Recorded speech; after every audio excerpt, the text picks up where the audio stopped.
You can, and I'll follow up. So this is the paper you gave me in my office, in your office, right? Yes, sir. Okay. I was confused. That's okay. There's a lot of papers. Too many papers.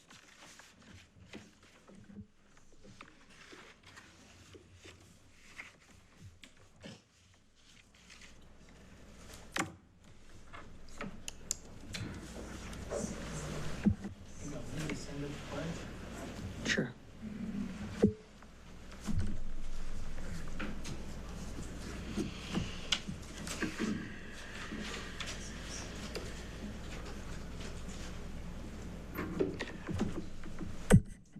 Good afternoon. Since it's 4 o'clock, I'll call the Joint Planning Commission and Moratorium Committee meeting to order. The Moratorium Committee meeting is called to order. May we please stand for the Pledge of Allegiance? I pledge allegiance to the flag of the United States of America and to the republic for which it stands, one nation, under God, indivisible, with liberty and justice for all.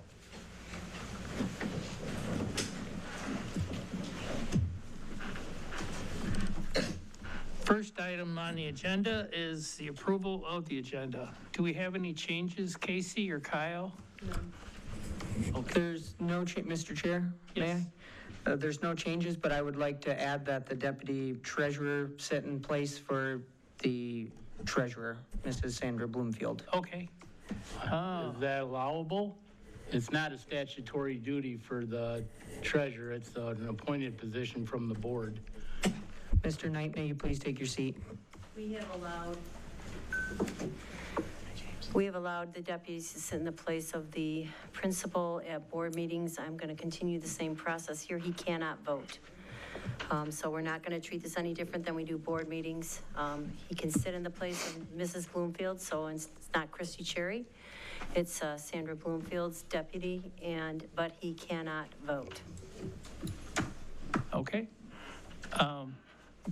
Next item is the approval of the minutes, and I don't see any minutes. No, there are no minutes. Just a quick turnaround. Okay, so we'll go to new business. Citizen comment? Huh? You doing citizen comment? There's none on the agenda. It's number 7. Oh, that's number 11. Oh, I got the wrong. Never mind. Mr. Chair, Yes. William, will you remove the name tag? Okay. Thank you. Yep. Okay, new business.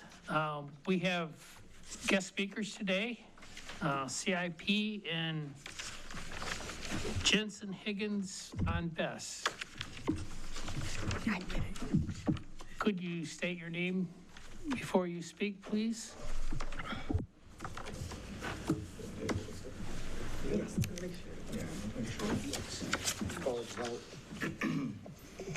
I'll probably stand over there, just because we'll probably rotate.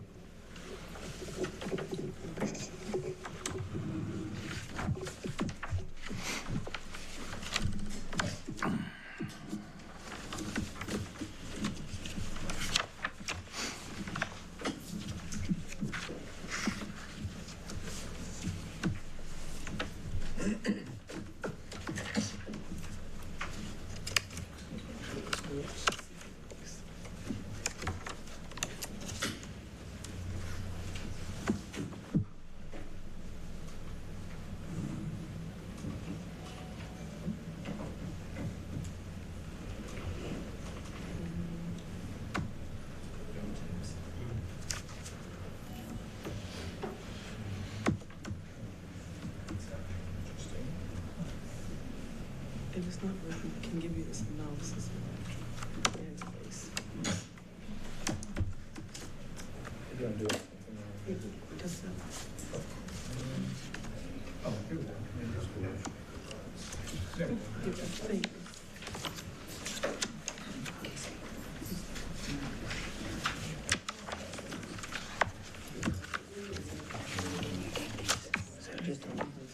Thank you. So good afternoon, everybody. Thank you for coming. Dear representatives of the Moratorium Committee and dear citizens, I represent a company called CIP. We are the developer on the project. My name is Jan Provaznik, that's Jan-Porvaznik. And I am the lead developer on the project, as well as other projects that we have in Michigan and elsewhere in the Midwest.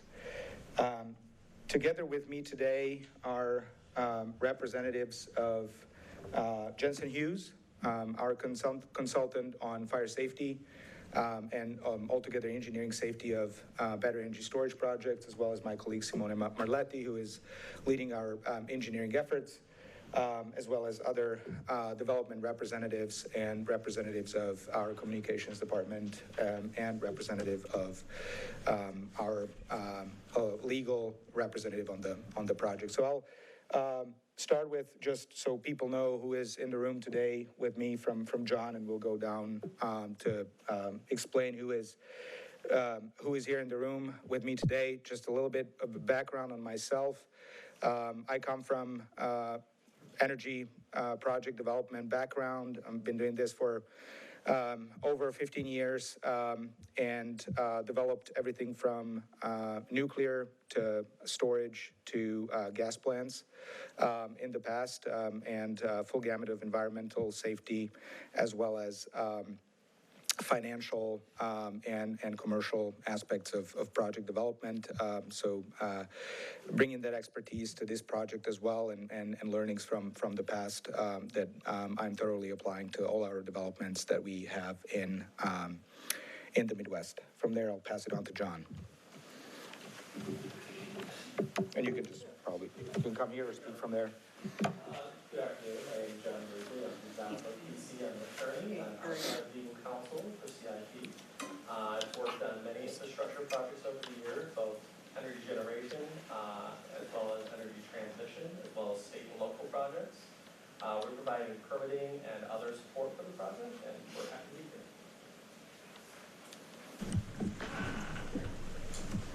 Yes, we are recording, so we need you over there. Hi, everyone. My name is Simone Marletti. I represent the engineering team from CIP, from the lead developer, and I have about 10 years of experience on developing projects in the U.S. I'm glad to be here.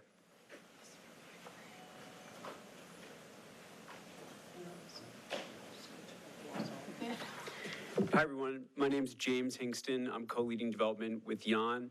Working on all of the projects here we have in Michigan and across the Midwest. Over the last couple of years, we've permitted sister projects in Illinois. Earlier this summer, we just permitted a 300 megawatt project down in Indiana. And so we're excited to keep trying to capture that success and bring that to this community here as well. Thanks. Good afternoon, everybody. My name is Mark Susky, and I am with Jensen Hughes. And I am a technical fellow there and got into the battery energy storage systems by default. Actually, it was years of working in the automotive industry. And as the automotive industry morphed into electrification of the fleet, that kind of morphed into where we are today with battery energy storage systems. Good afternoon. My name is David Tomachek. I'm a fire protection engineer with Jensen Hughes. My background is in high hazard facilities, ranging from everything from oil and gas plants up to nuclear weapons facilities.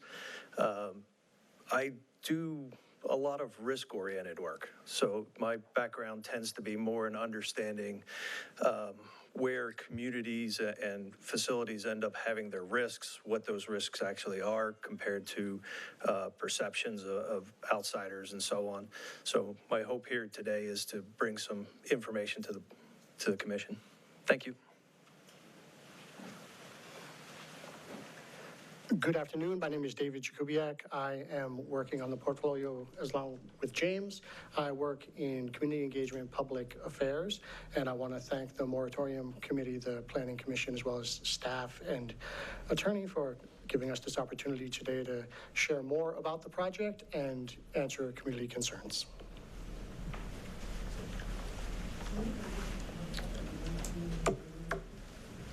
Thank you, everybody. So with that, I think that what David said was a perfect segue to explain why we called for this special meeting and what we're going to be presenting here today. We feel and just like everybody here, read the concerns from the community, or the lack of clarity, I would call it, more than concerns on what this plan development is.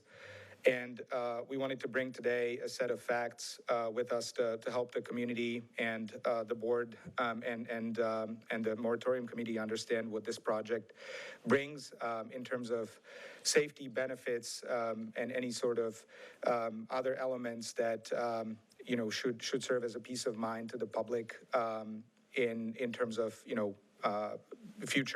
future potential advancement of the project. And it's not possible to obviously do that via email or any sort of distant conversation, or least convenient is to do that via media.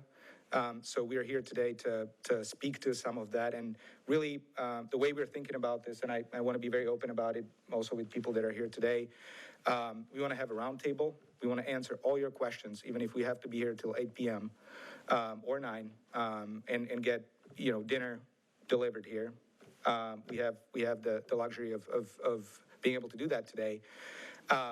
We are here to make sure that we answer those questions, and of course any questions that the chair here and the township's leadership receives after the fact. So with that, I'd like to open the presentation here. We prepared a little, and I apologize for those that cannot see this. There's a lot of text here. We'll intend to circulate these slides. They'll be available if the township leadership feels that these should be posted online. There's no information here that is confidential or should be presented. This is, after all, a public meeting. So please share this with the citizens and interested parties for perusal as we go through it. I think it's more to kind of guide our discussion in the first place. So to start, I would like to walk down the memory lane and basically remind everybody how we came to where we are today. We've been working with the community for over 3 years, along with our development partner, Tenaska, that we explained the relationship last time we were here. And we've worked with the township leadership, residents, first responders, and tried to really shape the project with a safety first onus on safety and make it as collaborative, transparent as possible. So we started the development in August 2022 with just submitting the application to the interconnection authority in this region, in the Midwestern region called MISO, and started looking for sites. We were canvassing the area for about a year and a half. This application went in 2021. We're canvassing the area. We found a few sites that we thoroughly evaluated, some of which were discussed in the last meeting that we were here. One was a brownfield site down near Morrow Dam. Another one was in the vicinity of this site that we're going to be talking about today. Unfortunately, there are precursors for us to not being able to move forward with those sites, either because of environmental concerns or because of lack of ability to build without encumbering, on kind of state preserved. Then pivoted in our search. But in the meantime, in October 2022, we kicked off engagement with the Comstock Township and the residents and started a dialogue and informing people this is battery energy storage. This is why it's coming to the community, and started educating them on what that was. It took us about a couple of years, or at that point probably a year and a half, to find a new site, and that's the current site near the STEM Academy that we got under contract. And obviously, since the due diligence process that we did on that site came out clean and didn't raise any concerns on our end, we started actively engaging with the fire department. Those are typically first responders. Those are the people that we start with because we understand the concern comes from from the nature of the technology, but it's it's also by the code required for these facilities that we need to engage these people in our development intents. So we spoke with Chief Beauchamp, First Marshal Kessler, and others about the fire protocols and started again educating them on what would, should this be approved, what would be built in Comstock. Shortly after that, we started engaging with other stakeholders, including Dr. Tanis from the school district, and at the same time, there wasn't an existing ordinance for building something like energy storage. So started working with the previous leadership, and my predecessors did that work on battery energy storage ordinance that effectively was supposed to take the code, the facts from the code, the requirements from the code, whether it's International Fire Code or whether it's National Fire Protection Authority codes, to implement them into the ordinance so that they lead to a safe development, again, meeting all the requirements as described by building codes and safety codes.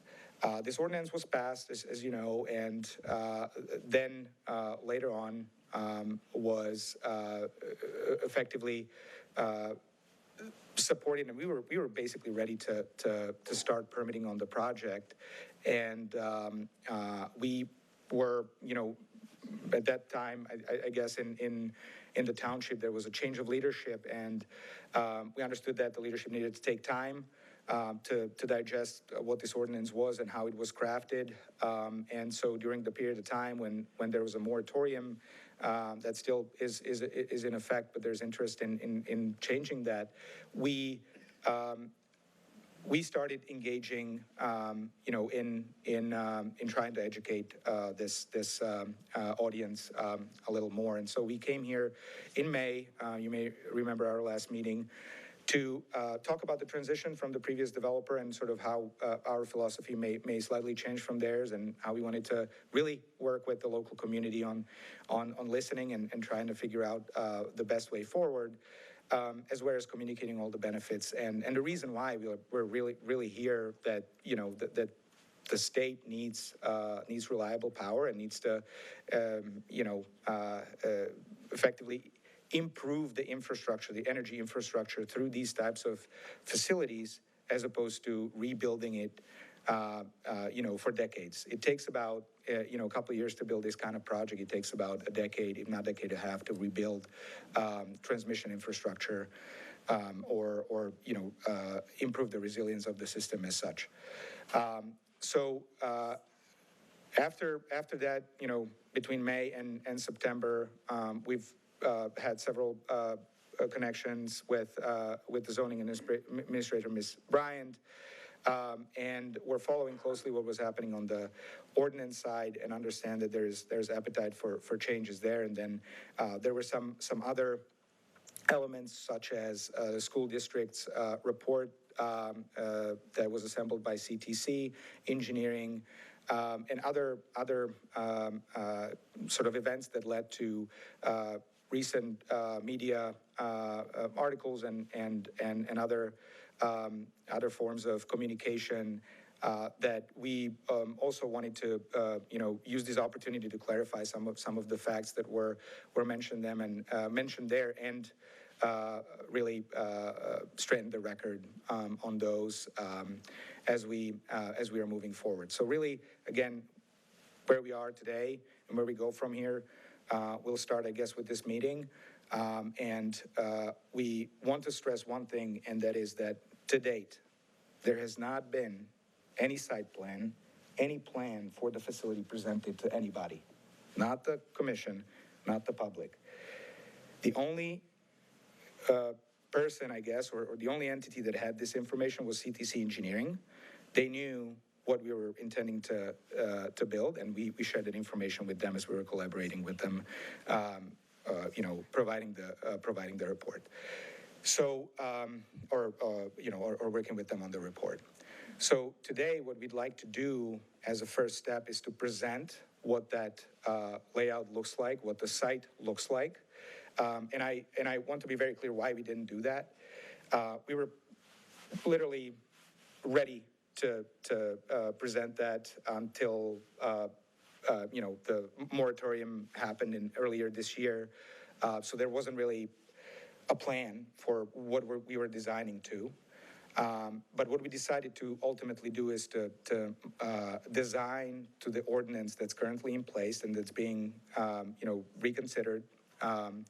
And that's what we want to present today is this is how it would look like under the old ordinance, and also compare it to some other guidelines that are applicable to projects in the state of Michigan to help people understand what we are developing here. So I'll move on to that. So this is the project site that we're talking about.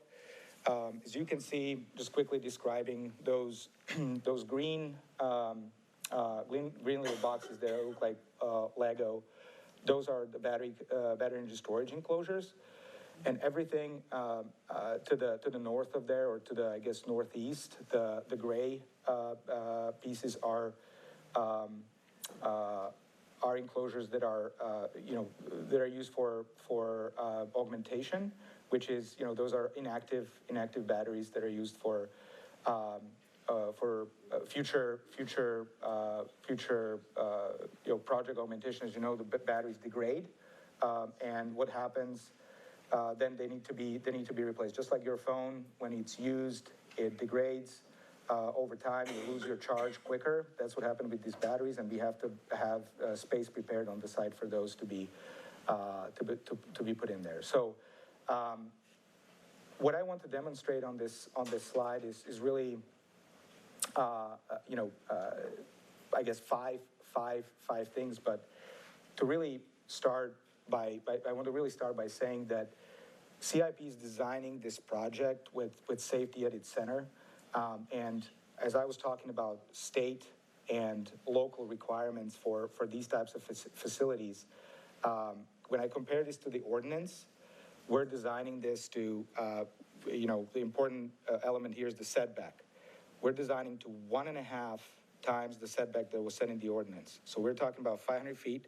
We're 770 feet away from just the fence line of the STEM Academy. I have not seen any references to that. Just want to make sure that everybody understands that we are 1.5 times over what the current ordinance in place is. I also want to stress that we're about twice that distance from the school, from the buildings that we see in this image that's being built. And that's roughly equivalent to make this easier for people to imagine, to 4.5 lengths of football fields. 4.5 football fields next to each other. That's about 1,300 feet, or think about it as quarter mile. It takes about 5 minutes to walk that distance. So the distance is no different than anything that you see today, and we want to encourage a conversation on that topic. Of course, if you have any questions in the following minutes of the meeting.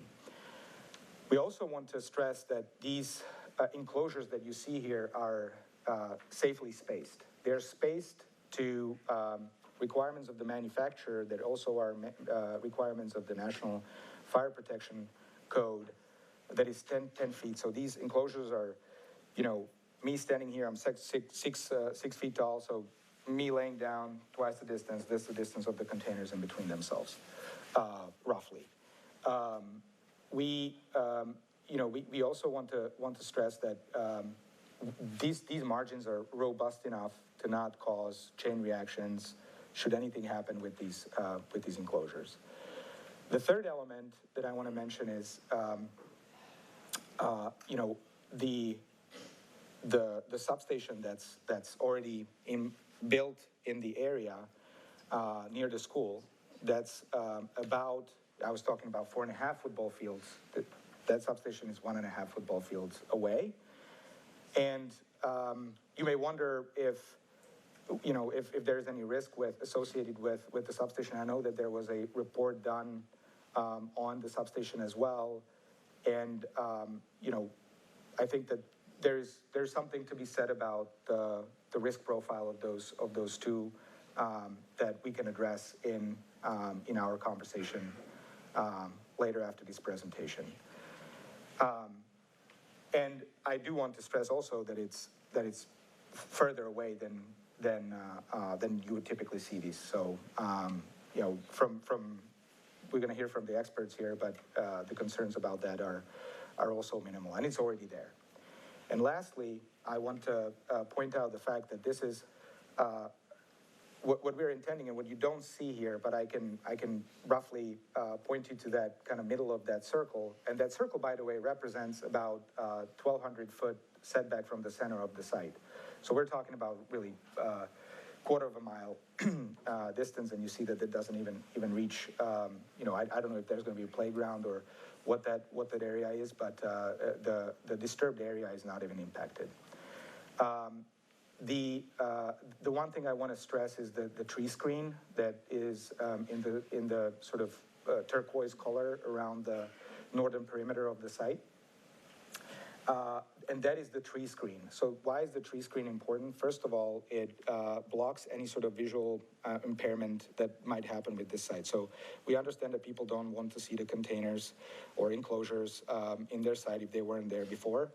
But we're blocking that with mature trees that will be built around the facility and effectively blocking any sort of visual, as we call it, smog.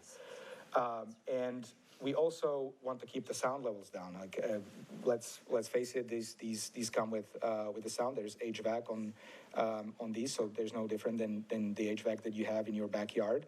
That thing, multiplied by several, of these can be loud. But the trees help to tone it down to a level that's equivalent to, quiet library.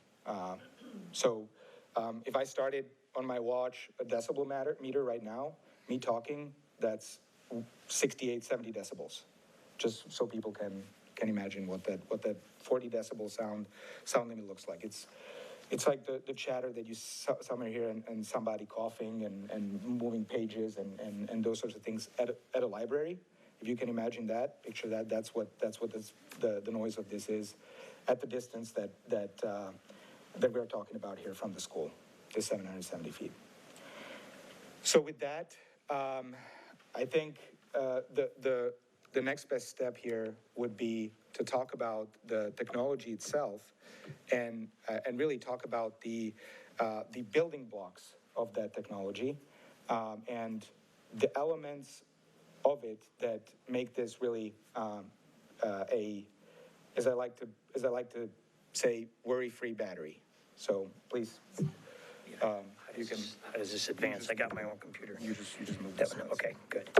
Yeah, hi, everybody. Once again, Mark Susky with Jensen Hughes. And as Jan had mentioned, Jensen Hughes is an engineering and consulting firm that was hired by CIP to provide fire protection and life safety issues, for this project and for all their similar projects that they're pursuing throughout. So one of the important features is I think it's critical to walk through the technology that's being put in place, so everybody has a clear understanding of what is actually going to be installed. So on the screen right here, the proposed BESS unit is a JF2 by LG, and it's a lithium-ion based. It's widely used. I think a key portion of this is it's not generating, but it's storage. So we're not generating any power or any electricity from these units. They're actually there just to store energy to be put back on the grid. The containers themselves are tested and certified. The batteries inside are all been tested and certified. We can get into that a little bit as we walk around the screen and show some of the safety protocols or some of the safety features that are inherent to this container this unit that they're putting in.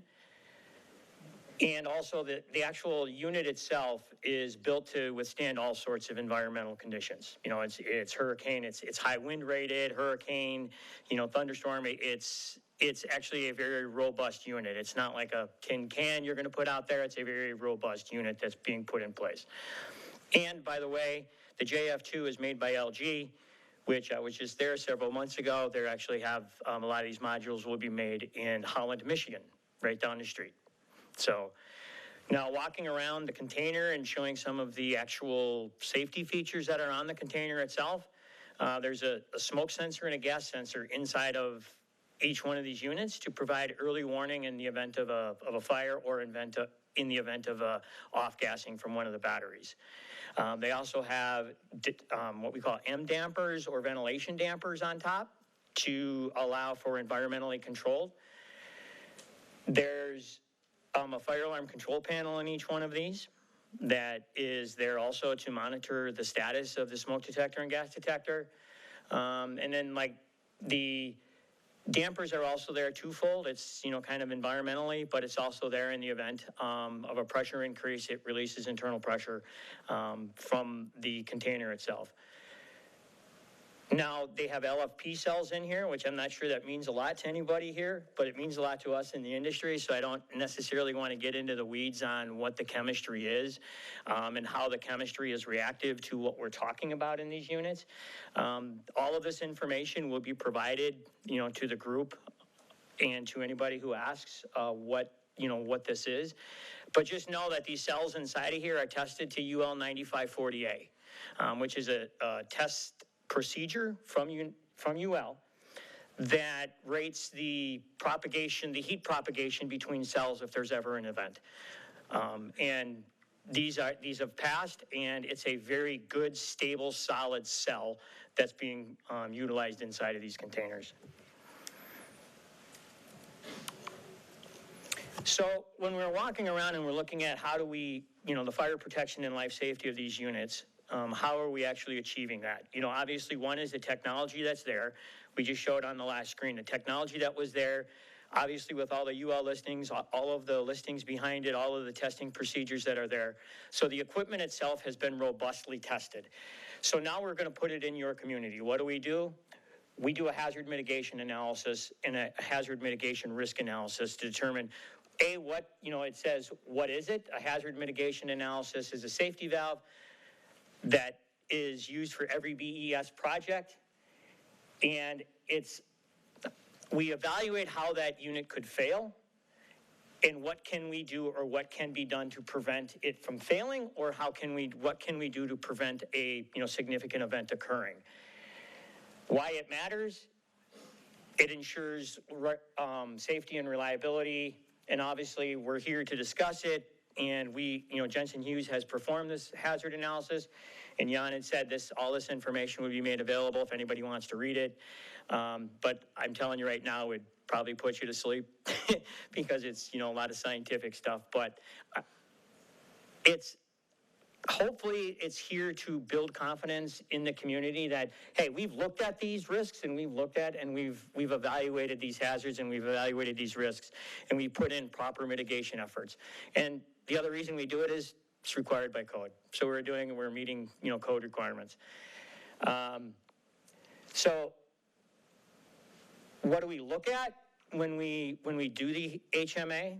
It examines the possible project risks, such as a battery cell overheating or being overcharged, failure of the battery's nervous system, or the BMS system, because that's another key component that's not talked about enough, is that all of these BESS units internally have a battery management system, which is continually monitoring the health and the status of all these batteries in the system. So it's actually the first line of defense is that battery management system that monitors all of the internal components of those batteries. Cooling or ventilation is not working properly, and then obviously the fire spread or the risk of explosion. Now as you could see, seen by the last picture here, This unit itself does have the ventilation dampers, and it has those to look at temperature, and then if there is any sort of deflagration, those would operate. So what does it do, and what's the actual outcome of this HMA? It produces a set of recommendations that makes this a safer system. Hopefully we have when you look at it and you read through it, all of the fire protection, the risk, the hazards, concerning, propagation and fire protection and life safety have been addressed satisfactorily, for the community, obviously, to make sure everybody's comfortable with what's being put there. Okay? So here's a couple examples what we wanted to show you, and this is what the manufacturer of this is obviously the site is not fully developed, so this is basically what the manufacturer would recommend the BESS units at the facility and how they would be arranged and what it would look like. And as you can see, this aligns very much with the current code requirements that are existing under some of the newer codes that have been developed over the last few code cycles, and not to get everybody bogged down into the weeds, but as codes evolve, as technology evolves, it definitely has been a very evolving technology. So the codes along that same vein have also been adapting and evolving to ensure that we're addressing everything properly. And this is what you would see up on the screen would be a potential layout of the containers themselves on the site. Which is twofold. A, it's recommended by the manufacturer of the units themselves, and it does and would meet the code compliance that's there. So getting in, I'm sorry, I stepped away for a second. Looking at some of the other issues and some of the other safety protocols that CIP had performed, just to ensure that trying to be that partner with the neighborhood and that partner with the community, which technically isn't required under code, but CIP went ahead and produced what we would call this understanding a dispersion model. So what would happen in the event of a situation here? I mean, we're here today because it could potentially happen. Excuse me. So they initiated a dispersion model, to determine how the air would carry the gases in the likely event of a battery. It also looked at the worst case scenario. So we actually, the study was produced and done, worst case scenario, full on unit engulfed in flames. And the weather data, just so everybody knows, was the weather data. They looked at a snapshot of approximately 4 years of weather data here in the Kalamazoo area to determine, because when these models are set up, they're putting in, they're making assumptions of wind speeds. And so they looked at multiple facets. And as you can see on the screen, and you probably can't read it from here, but they looked at several different aspects of how the gases and everything would disperse throughout. And they looked at it with a high airflow. They looked at it with a high airflow, medium airflow, low airflow. And as you can see, up on the screen, the farthest on it goes out to is roughly, it goes out on the screen. The worst case scenario would be about 328 feet and about 500 feet high. So that's when that plume. That's when the dispersion model shows that anything beyond there, that's where we could pick something up, would be that 328 feet and up to 500 feet.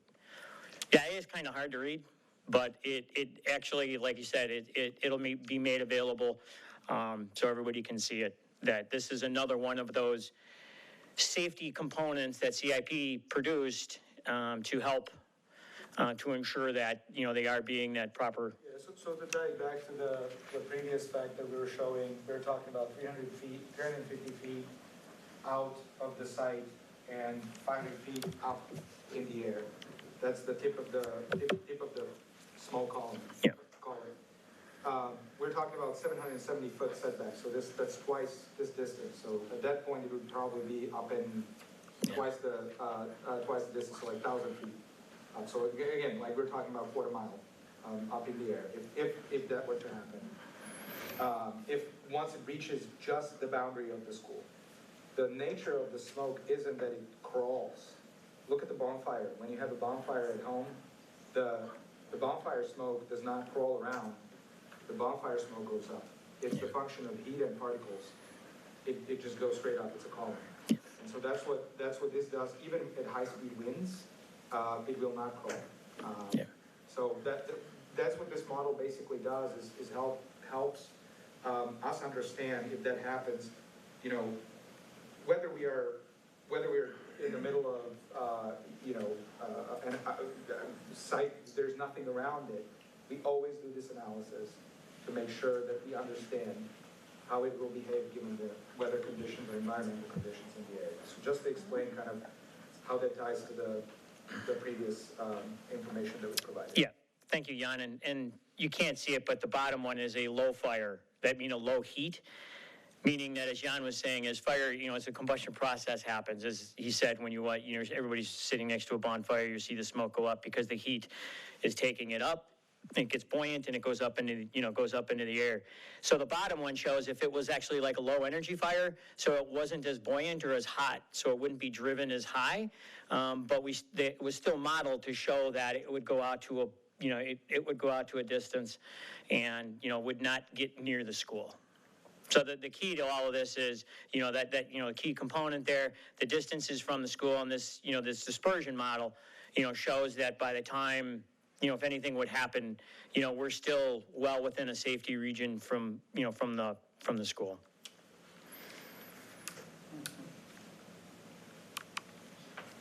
And this just shows further on, and like I said, I wish we had a bigger screen on how we can actually see it with the different colors up there. But they went a little further and laid out this map to show the key lines up there is that purple one, which is on the boundary, which is the purple dotted line. And that's basically the distance that you would see from the dispersion model. So looking at where the dispersion model is going, depending upon, they just went around it and said, okay, here's where it's at. That would be the distance that we would maintain. The other lines inside are, for example, there's the actual heat, the fire, and some of the other lines on the inside. But the key takeaway from this one is to confirm that this confirms the safety measures in place to protect the community and where that boundary would be. And that would be that purple line, as you can see it going around the site.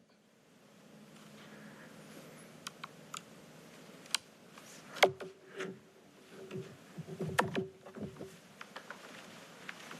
maybe if you can go back to that slide, if you talk about the kink in there.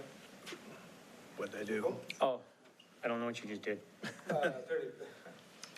Oh, got it. Yeah, okay. If you can go back, I don't know. Oh, I know what the little. So there's a little Yeah. pointer there. So you can see, let's look at the yellow area that's going around the STEM School Academy, let's call it the property line or the fence line.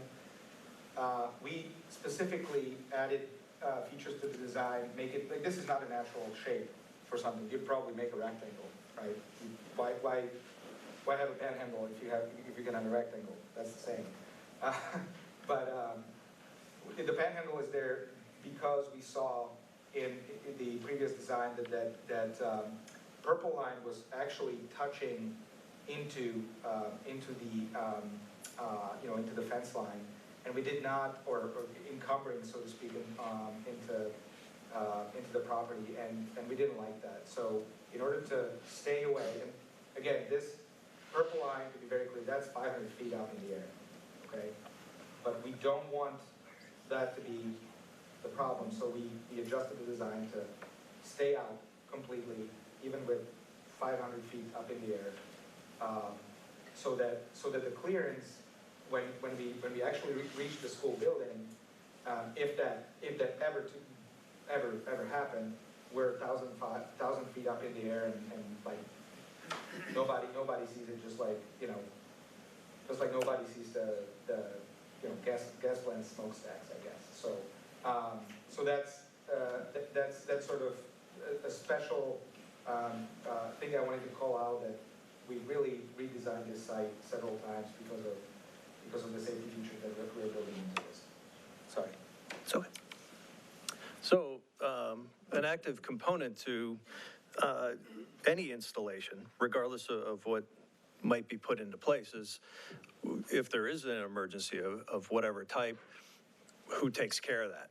And so an emergency response plan has become a nominal part of every installation of BESS around the country because they are problematic to deal with in an emergency situation. You don't fight these like a traditional fire because it's a chemical reaction as opposed to a flaming fire, and there is high energy involved. You don't put water on them. You let them continue to burn. And that's for the safety of the firefighters. And as it turns out from a lot of what we see from these units around the country, in test conditions and the few events that have occurred over time, is that it's difficult to ask firefighters not to do their job. And in some cases, they've gotten hurt by getting involved, by opening doors on the units, engaging in classical firefighting activities, and so on. So to help deal with those kinds of conditions, an ERP ends up being the best way to approach this. Companies like the folks here will engage the local fire departments, explain to them what the hazards and the operations look like, and aid them in developing their own response plans and capabilities so that emergency responders are safe, and if necessary, local areas are cleared out so that you don't have roadway incidents from people gawking at the event as it occurs. Wildland fires are maintained and suppressed, things of that nature. The ERPs have been very helpful to fire departments, police departments, other units around the country as these have been built, primarily because in a lot of ways, BESS are different even than electric cars, scooters, other types of electric fires that are out there. Not in so much that the hazards are different, but the amount of energy that's involved can be much more dangerous to an emergency responder than in some of those other situations. So the education level has to be commensurate with the hazards that are out there. Other mitigations that we've talked about, the HMA that Mark discussed here a little bit ago, we've included that, the emergency response plan. For the most part, we've met code. The additional recommendations often came to match the hazards and the risks that are out there. Meeting code, for the most part, is always a great thing. Everybody loves that. But risk management ends up being a much more important piece of these. Like most utilities, industrial installations, so on and so forth, there's risks to the community, there's risks to the business, there's risk to the infrastructure, like schools, roadways, all the other things. And those types of components have gone into the analysis thus far so that not only is the BESS systems protected as best as they possibly can, they've done the best to ensure the community has. So understanding community risk is maybe always a difficult part. And that's primarily because there are parts to risk analysis that start with identifying what might be an initiating event to the hazard that follows on. You then identify what the hazards are, analyze those using tools that are available to you, and then look at what the consequences are. Consequences are always problematic in that you have the technical consequences. Like, for example, if you have a fire, you know that you have flames, you know that you have smoke, you know you have the potential of spreading that fire around. But what the impact of that fire is can be the more difficult thing. So if you have a fire next to a warehouse, you may run the potential of burning that warehouse down in addition to whatever started the fire in the first place. That becomes a property owner issue and so on. But if you do it next to a school or a public building, you run the risk not only of damaging the property, but impacting the ability of the community to continue to do the work that it does. So when these facilities like BESS and other power stations and so on get located close to infrastructures that are important to the community, they take those risks very seriously and they incorporate them into it. In the case of this one, it was important to hear a lot of the concerns that were raised by the community, that toxic exposures were problematic, that fires and thermal runaways were problematic, that potential impact to the children, which is always from a community standpoint, is one of the big focus. Children are important parts of the population. All of that was wrapped into the analysis here. We understood that at the other end of the dispersion analysis, the code-based spacings, the probabilistic aspects of how often could these types of events occur, that an important piece of the population and an important piece of the community infrastructure was going to be the potential target of the analysis.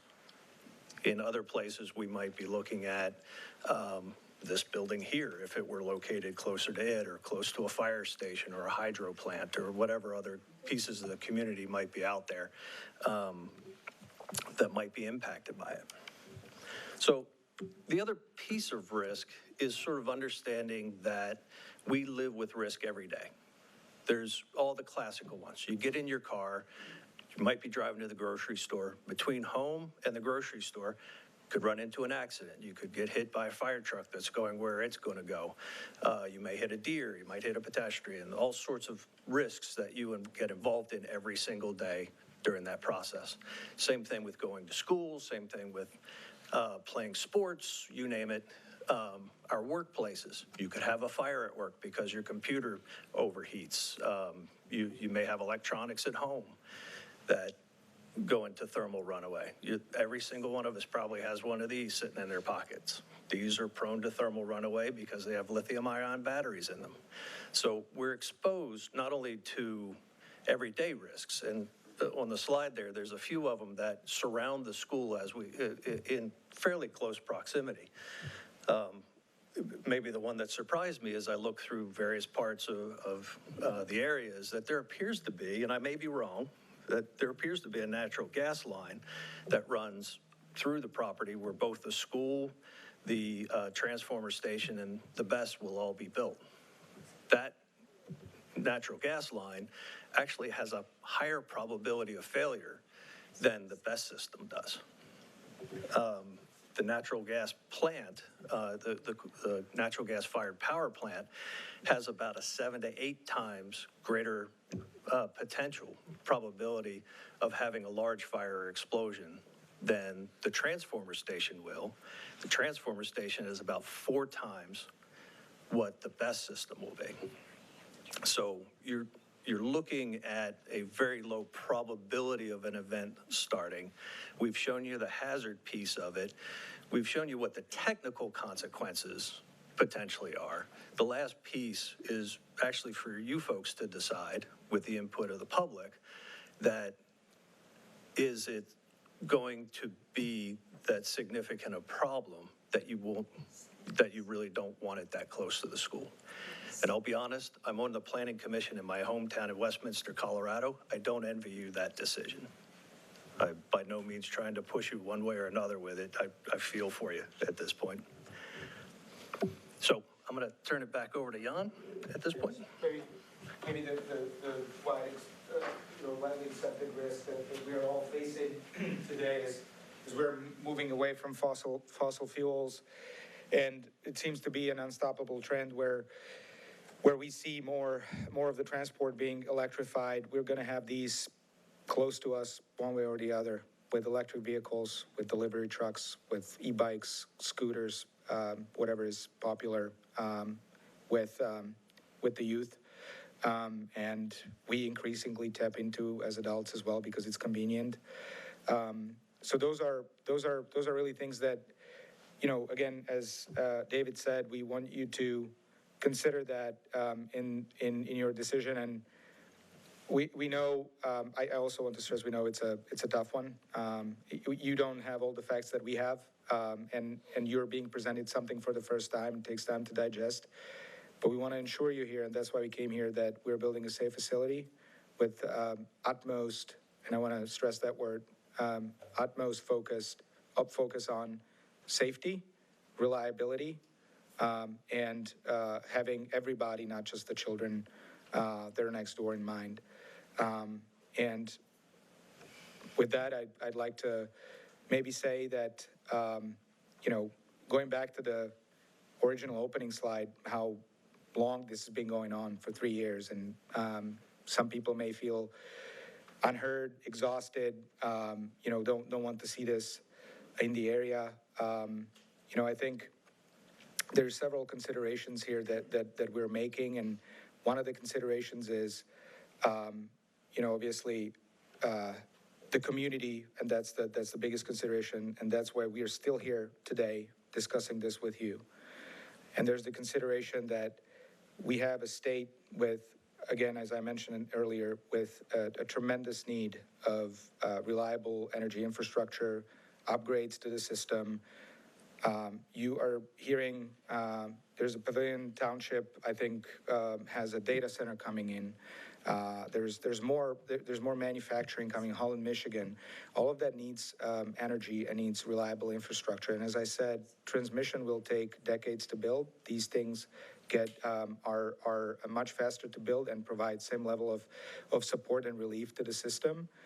And it went as far as state of Michigan putting forward a 2,500 megawatt target for procurement of energy storage.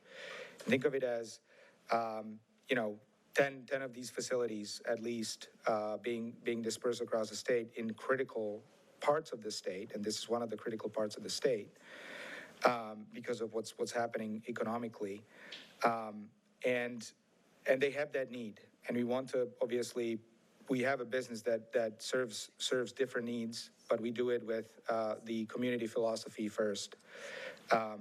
And with that, the local level is our priority, but there is a path provided by the state of Michigan that is looking closely at, we need this infrastructure. How can we deliver it for the benefit of Michiganders, for benefit of people of Michigan?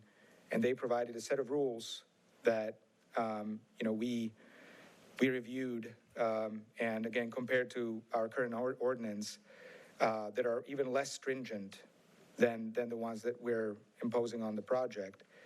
And we made a decision. It's not a decision that was made lightly, but given the timelines on the project and the interest in the project for utilities and from businesses, we made a decision to pivot toward the state process that allows us to permit the batteries based on the state level ordinance. That again is less stringent than the one that we're imposing here, and that by no means means that we're done with being present locally and working with you, but it just provides us a timeline on how soon can we move forward with this project. And this project, and John can probably talk to it better than I can, is on a timeline again that is set by the state of Michigan, and we're first in the line, second or third in state of Michigan in terms of interest in the project to provide this to provide this capability to the grid. And as people in the industry that understand the need, we're again moving forward with that decision. I think that was made clear when we sent the notice yesterday. So just wanted to make sure that that people knew about our decision, and again want to open this to to the public, make this a roundtable. Let us know what you want to know about the battery energy storage technology, about the project, about our intents. We're here and ready to answer those questions. So thank you again for listening and for hosting us today. Mr. Chair, would you like, go ahead, Ben? Yes, I would like to ask a question in regards to an email that we received on August 8th. I wanted to provide you with a brief update ahead of the PC moratorium meeting on Thursday. CIP is actively evaluating alternative sites and configurations for Comstock energy storage project, including those raised by Ben Martin, as part of a full feasibility review. The goal is to bring objective, data-backed input to support the community's decision-making. We understand the school district has commissioned an independent engineering review focused on the currently proposed site. We welcome that perspective and see it as a valuable piece of the broader picture. To avoid limiting viable options too early, we'd respectfully recommend holding off on an ordinance or zoning changes until both schools review and our full site analysis are complete. That way decisions can be based on a full set of facts. We're committed to being transparent and constructive throughout. Our team is ready to share technical findings, feasibility data, and expert input to support the Planning Commission and Moratorium Committee as needed. Our strong preference is to work with the local framework, which tends to lead to the most balanced and collaborative outcomes. We're confident that a thoughtful, informed process will lead to the best result for both the project and broader Comstock community. And then it's just an ending. So from August 8th until yesterday, dear Supervisor Martin, our firm represents Copenhagen Infrastructure Partners with regard to certain property located at 7600 East Main, identifies the parcel number and the address, which is within the AGR zoning district of Comstock Township zoning ordinance. CIP intends to construct a battery energy storage system project on the property. Accordingly, CIP is offering to meet with you to discuss the ordinance as well as the proposed site plan for the project. We respectfully request your response to this offer to meet within 30 days after receipt of this letter. In the event we do not receive a response, CIP will proceed in accordance with the State of Michigan Act 233 of 2023. In addition, CIP asks that you please confirm to us in writing that the township does not currently have a compatible renewable energy ordinance, and that term is defined under the Act. We thank you in advance for your timely attention to this request and look forward to working with the township. I didn't see today any alternative sites, and so I'm just wondering how we went on August 8th to now, where that lapse Right. of. So to clarify a couple of things that were said in the first email and the second email, we are looking actively for alternative sites. However, given where this piece of infrastructure needs to be and how easy it is to get there, and that is the Jaguar substation, it has been very challenging to find that path. We looked at the brownfield site that I mentioned at the beginning. We looked at the site, Rye, I think it was, as well. Those had different environmental concerns that were preventing us from moving forward with those without substantial remediation or without substantial reshaping, so to speak, of the area. So that's on the alternative sites. We're obviously still continuing to evaluate the options for move of the site. Again, it is less obvious to us that it'll be workable, but that is we're in process where we don't have an alternative that would be workable and would be frankly complying with the standing ordinance, and that has been really the most challenging part is to comply with 500-foot setback that's currently in the ordinance for alternative sites. To be quite frank and honest, we can find sites that could be very close. Do we feel comfortable about it? No, I don't want to be next to a subdivision. Okay, because I can't find a site that, that plume analysis, the dispersion that we were showing would show, as favorably as it is showing it on this site. So rest assured, we're active in exploring our options there.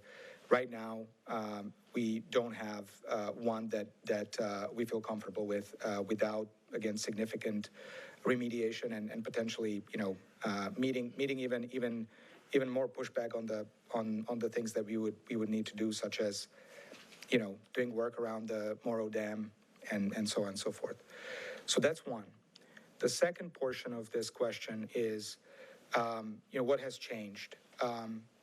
When we say we are turning to the state for permits, and as it says in the letter, it says that we need to meet with you, and we need to have a conversation with you about ordinance. The ordinance, as we understand it today, we're meeting and exceeding, and there's not a frame of reference. There's not a new ordinance that we understand exists that would be workable. And state of Michigan says, here is an ordinance. This is what you designed to. So we're turning with, again, it's a factor of timelines that we have for the project, and a factor of being able to deliver this project to the utilities that are interested in it.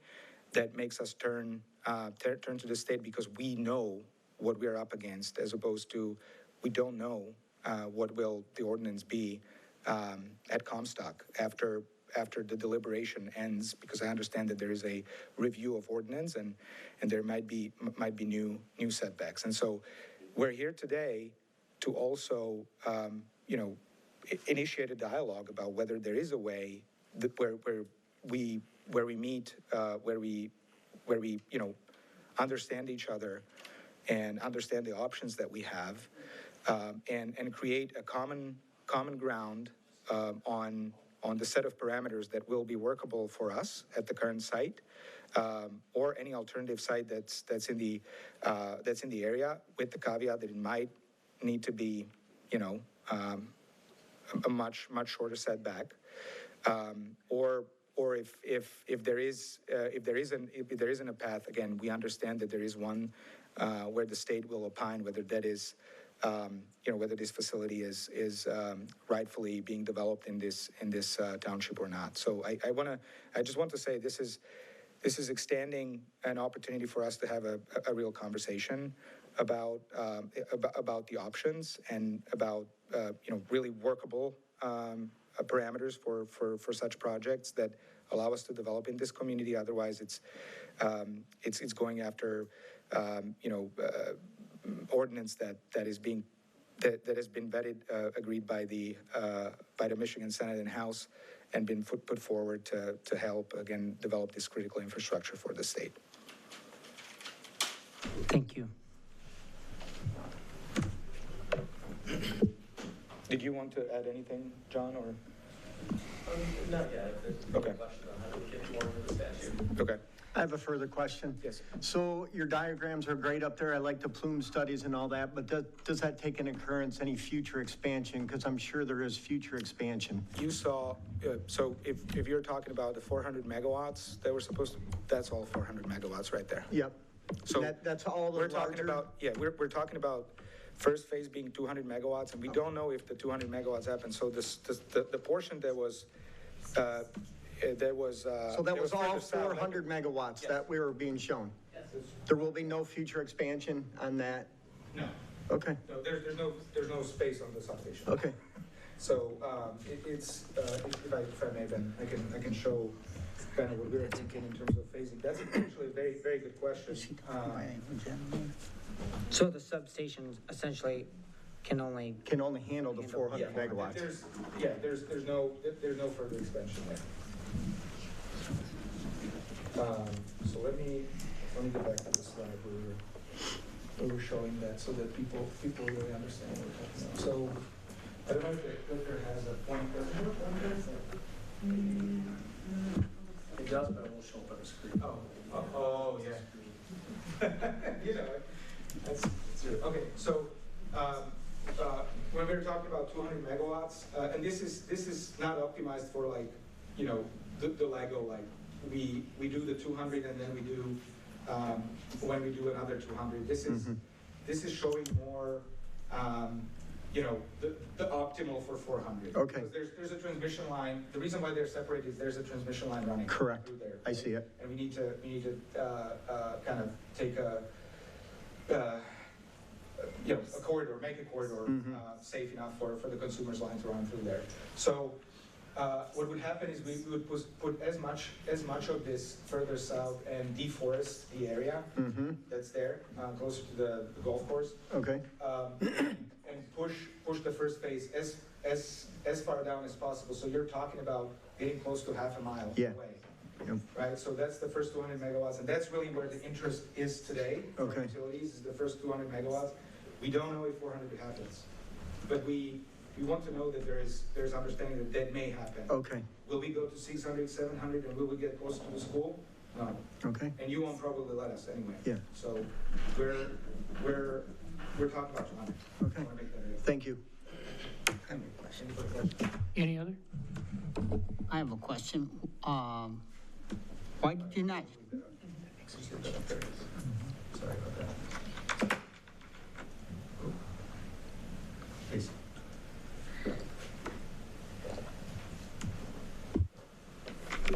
why did you not choose the area down by the old power plant where the brownfield is? That's the Morro Dam site. Yes. It's a brownfield site with a lot of wetlands, and remediation of that site would take a long time. That's probably why no one is touching that site yet. There's a lot of hazards that are being investigated by the EPA. So it would take, again, we're talking timelines as well as we're talking practicality. In addition to that, as you may know, there's a small hydro plant in that area. Yes. Owned by STS, and they have a FERC. They have basically Federal Energy Regulatory Commission has right to portions of that area, and it would be very hard for us to build a connection point to the Jaguar substation. So we evaluated it again. As I like to say to my engineers, everything is possible, guys. Let's make it happen. This one is as hard as it gets. We're evaluating it still, but we're nowhere close to the timelines that are attractive for the utility. Okay, thank you. And there's also wildlife concern. There's burrowing owls. There's things that are not easy to relocate. You have I think there's Indiana bat, a habitat in there. Those are all federally protected species that make it difficult to build. So, and we're in a different permitting environment when the plan was there. As you can imagine, these things evolve and get more stringent all the time.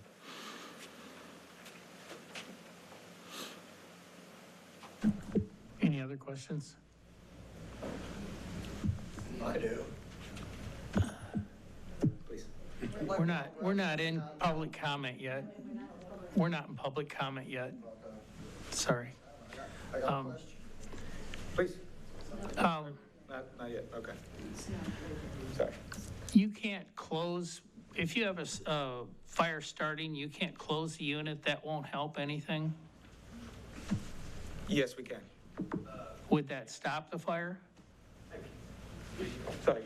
Yeah, these guys are lined up to answer. The Yeah. simple answer is yes. The simple answer is, once the fire starts in one of these units, I didn't want to get too much into the weeds with, the chemistries and everything that's involved in one of these units. They are self-contained. Obviously, like I said, they have a smoke detector in it. They have a gas detector in it. So, somebody will be getting that signal early in the process. So, hopefully, emergency responders are there quickly.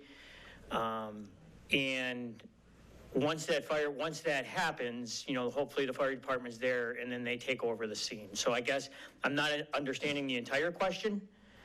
The unit itself. Correct.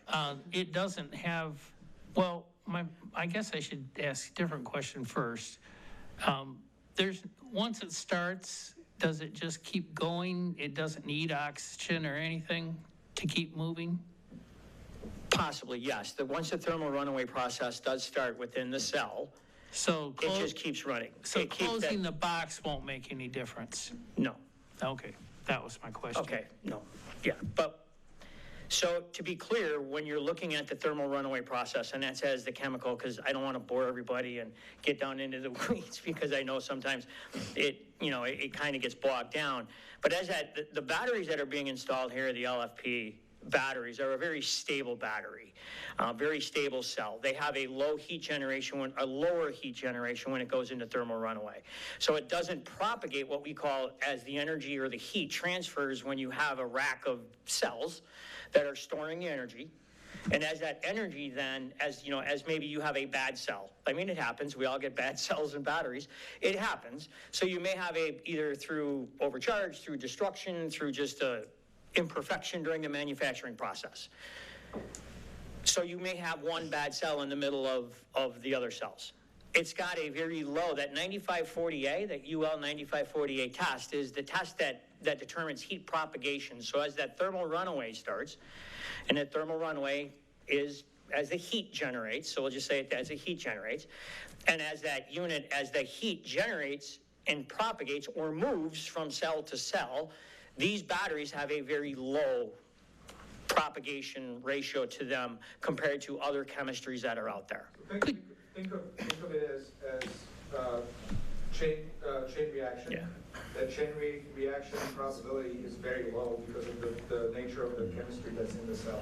Could you speak to, the school system had a evaluation of your system, and they said that there's actually two kinds of systems out there and that you have the safer kind. Could you speak to why it's safer? Are they talking about the different types? I think they were talking about the different chemistries of the batteries. So yes, they were. Yeah. Okay. So there's the two different types. There's an NMC and the LFP. So there's another one out there, but the two primary ones are the NMC and the LFP. This one is the LFP, which, as I said, once you have, it's an electrochemical reaction. So inside of these cells is electrochemical material that allows the charge to go from the anode to the cathode like any other battery would operate. Very simple. I mean, the structure behind this is no different.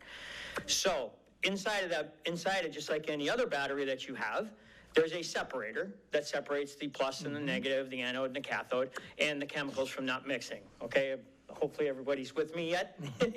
Just raise your hand if you get lost, because sometimes I meander.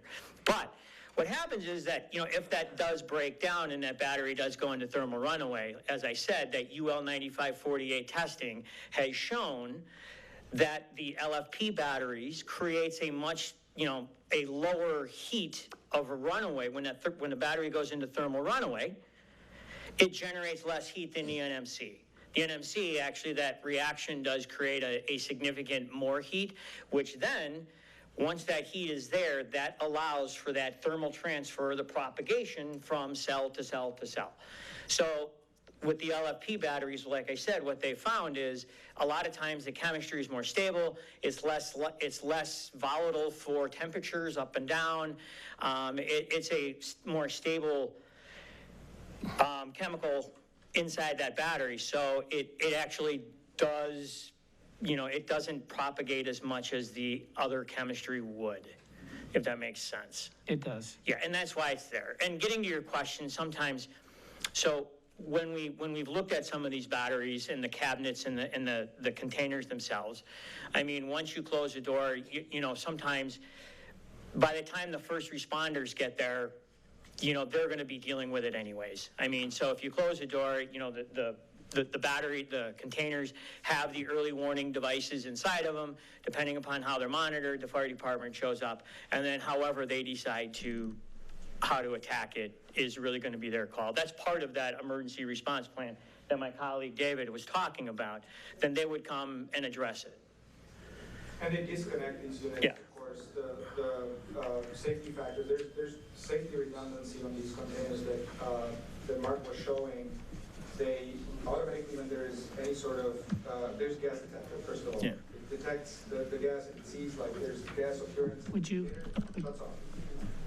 Yeah, and one thing I think that we didn't touch on enough, which I kind of mentioned during the presentation, which is a very significant piece of this whole puzzle, is the battery management system inside of each one of these containers. So it's not like we're just taking batteries and putting them and dumping them in a container and just saying, okay, and then we walk away. These are very sophisticated batteries, they're very sophisticated type units, and they are monitored by the battery management system, the health and welfare and the status of each one of these, batteries as it's charging and discharging. That management system inside of it is the one that's actually, checking the health and the welfare. And then it can actually determine, for example, if a battery's not taking a charge, if a battery's starting to overheat, that would be the first line of defense. And it's like, well, and that's when, it can send signals that says, hey, I potentially have a problem. Okay, you have a problem and you have an alarm. Who's going to respond to that alarm? That's all part of the emergency response plan. So that's conjunction with CIP and the local fire department and local responders. That would all be part of that emergency response plan, how they would effectively respond to that. And that's a development. Go ahead. Just an anecdote from a project we're developing in Wisconsin, how it works over there. There's already a battery project in Wisconsin next to where we are developing the project. And we just spoke to the fire chief there actually last week. And what he told us was these people test these things every week. They run tests on, because they were in a process where you have to test this battery before it goes into operation. It has to be tested. And they were running these alarms for a month. Every day I would hear the alarm and they would call me and say, hey, no response, we're just testing, don't worry. So there's a liaison between the operator of the battery, that would be CIP or our partners, and the fire department. So there's a live link 24/7 between those two, and it just depends on what works for the particular fire department. So that would be Chief Beauchamp and his crew. Understanding how they prefer we contact them, whether it's a text message, whether it's a call, whether it's an alarm in the fire station that we send them, what have you, right? So there's, this particular one had this kind of arrangement where they were calling them and telling them, hey, don't react to the alarm, don't go anywhere, although the emergency response plan says every time there's an alarm, go dispatch onto the site. So that's how they were ready to go. And so there is a liaison, is basically what I'm trying to say, between the operator and the fire department. So what you're telling me, I guess, is that if an alarm goes off or you get some kind of signal, then someone from the fire department's going to run down there and look at this unit, and then by looking at it or whatever the monitors, whatever tells them that, then if they can't deal with it, then they're going to call somebody, right? Oh, there's always redundancy. So if we see something, we tell them this is a live alarm, please go, and then we have a responder as well going in to understand what's going on site from the operator. Then how close is this responder, I guess? So that's a great question. They have to be local. They have to be within 2 hours, and we typically. We can have a person on site. It depends on the requirements of the utility. But typically we have them within 2 hour distance from the facility. Please understand that these units are automatically shut off. This unit is not active, is discharging, and is not actively connected to the grid or to other units at that point. Any other questions? Yeah, and that one unit is going to burn itself out, correct? And I think a lot of people, what they think about thermal runaway is if one cell catches on fire, one unit, one trailer, or whatever, that they're going to hop and set the next one on fire and hop and set the next. They're thinking thermal runaway is going to take these things down like dominoes, but My understanding, that is not true. So when you looked at the slide that we had, and so as I mentioned in my earlier conversation, how codes were starting to advance and how things were changing and how codes do change. If you go back to the one that shows how the manufacturer is not just, it's not just CIP saying this is how I'm going to put these units in place. This is how the manufacturer of the equipment, yeah, that right there. Thank you, Jan. So when you're looking at the spread and the layout between all of those, the different units as they're sitting there, that is specifically for what you had just said. One of the mitigation efforts is how do I mitigate that going from one container to the other container to the other container? And the best method, one of the best methods is just separation.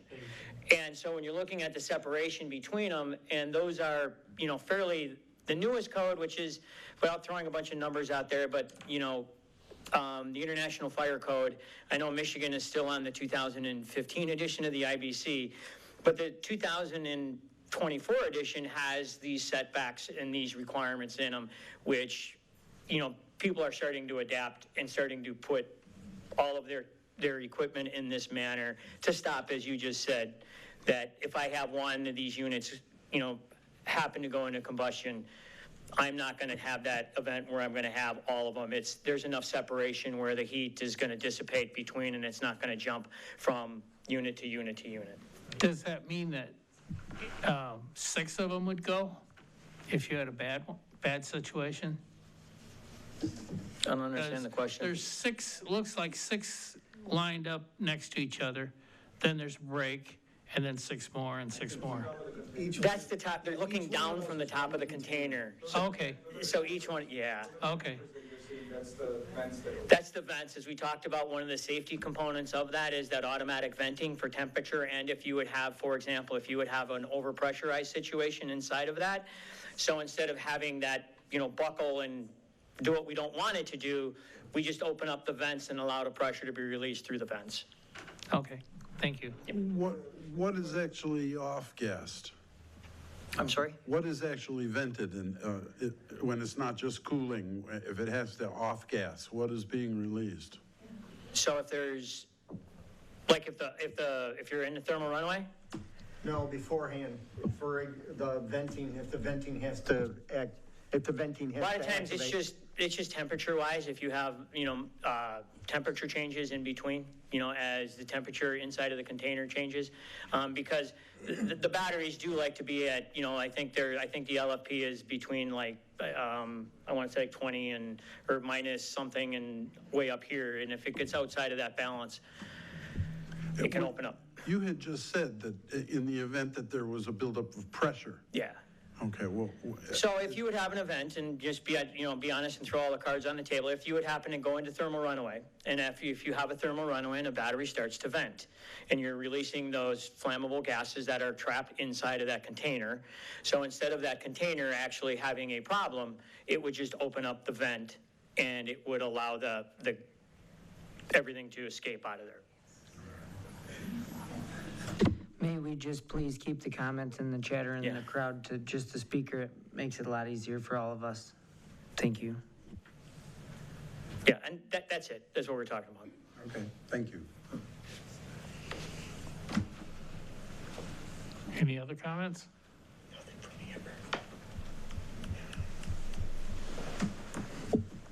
Thanks, Greg.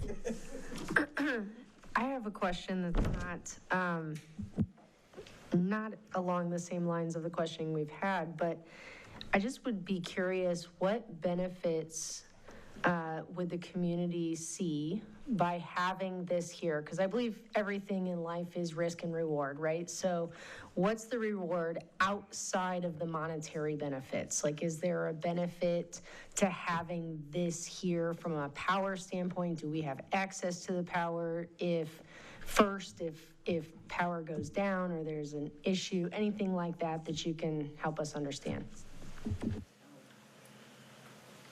I think that's a great question. So there's at least two benefits to this.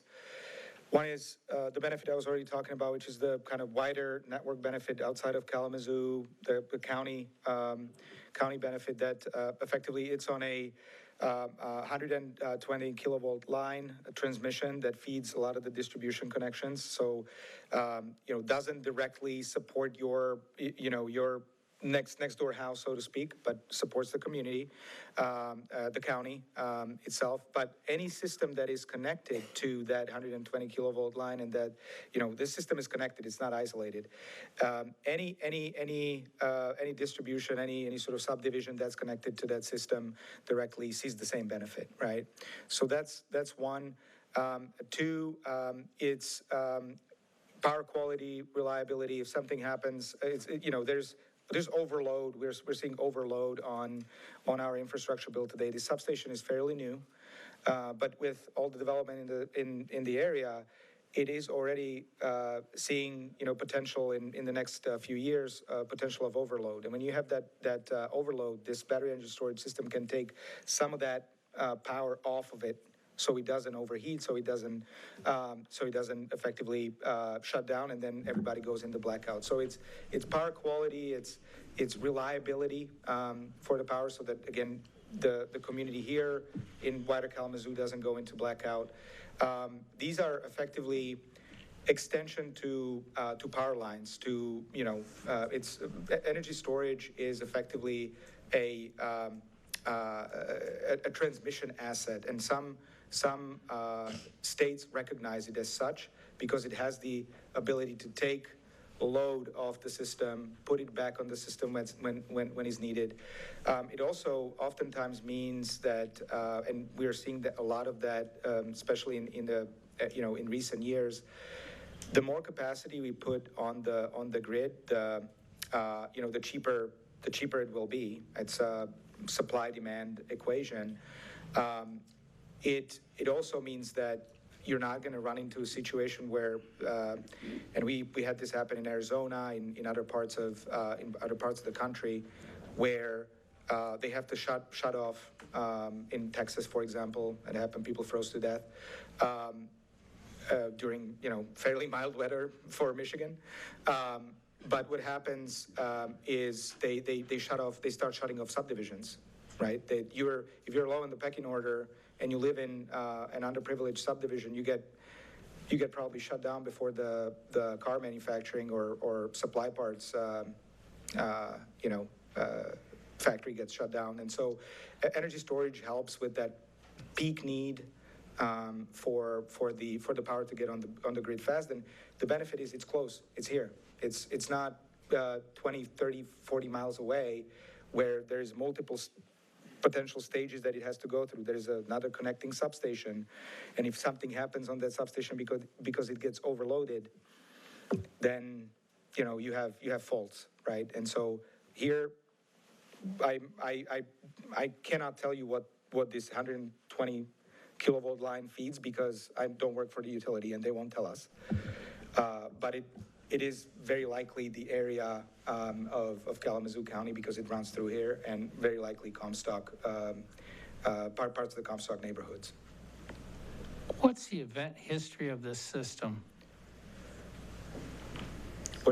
What's the event history of this system?